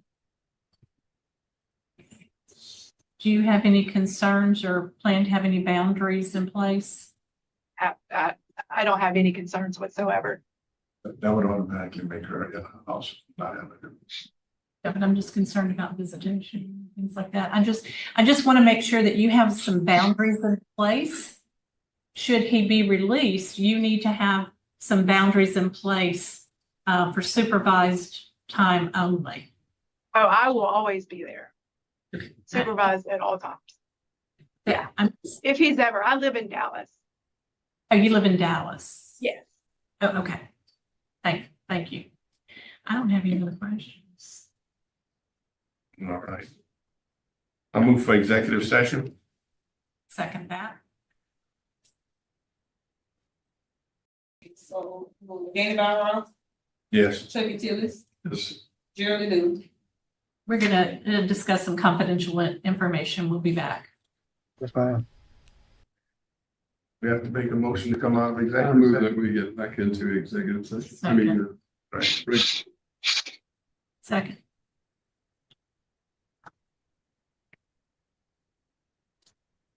All right, we are back into the regular session and ready to vote. I'm the guy who votes first, since the case was assigned to me, and looking at the amount of family support that you have, the good programs that you've done. I'm gonna vote to grant you parole today with the condition that you have an approved residence plan before your release, and that you abide by curfew from 8 p.m. to 6 a.m. except for work until the probation and parole officer determines that it's not needed. That you register and notify the regular sex offender requirements, and that you do a mental health evaluation and follow any recommendations that they make. If they make none, well, then you don't have to do anything. And that you have absolutely no contact with the victim or her family. That's my vote. You need a unanimous vote. Ms. Ledoux? Mr. Woods, under current law, an offender must serve 85% of their sentence before release, and you were at that 85% at your parole eligibility date. My vote is to grant parole today. The advantage to doing that is that you're going to have supervision, and I think that that's a better situation than waiting till your full term date and you have no supervision. And so my vote is to also request that you have no contact with the victim, and you need to have supervised contact with children under the age 17 and under. I just think that that's going to be an appropriate requirement. I would like to say again that you are very fortunate to have the family support that you do. And we see many failures because of lack of family support. And so I just wish you well. And my grant does not diminish the crime you've committed. Okay. Mr. Tillis.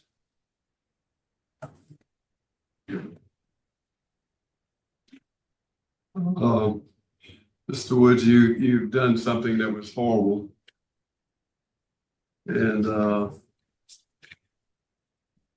I really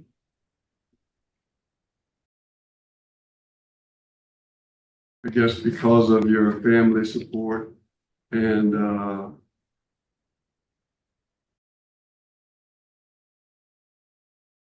I hope that you will do well and not have this problem again and abide by the rules and regulations. So my vote today is going to be to also grant. All right, Mr. Woods, you got all three of us. So Thank you. what that means is your parole has been granted with a bunch of conditions. And this would conclude our business with you today. Thank you.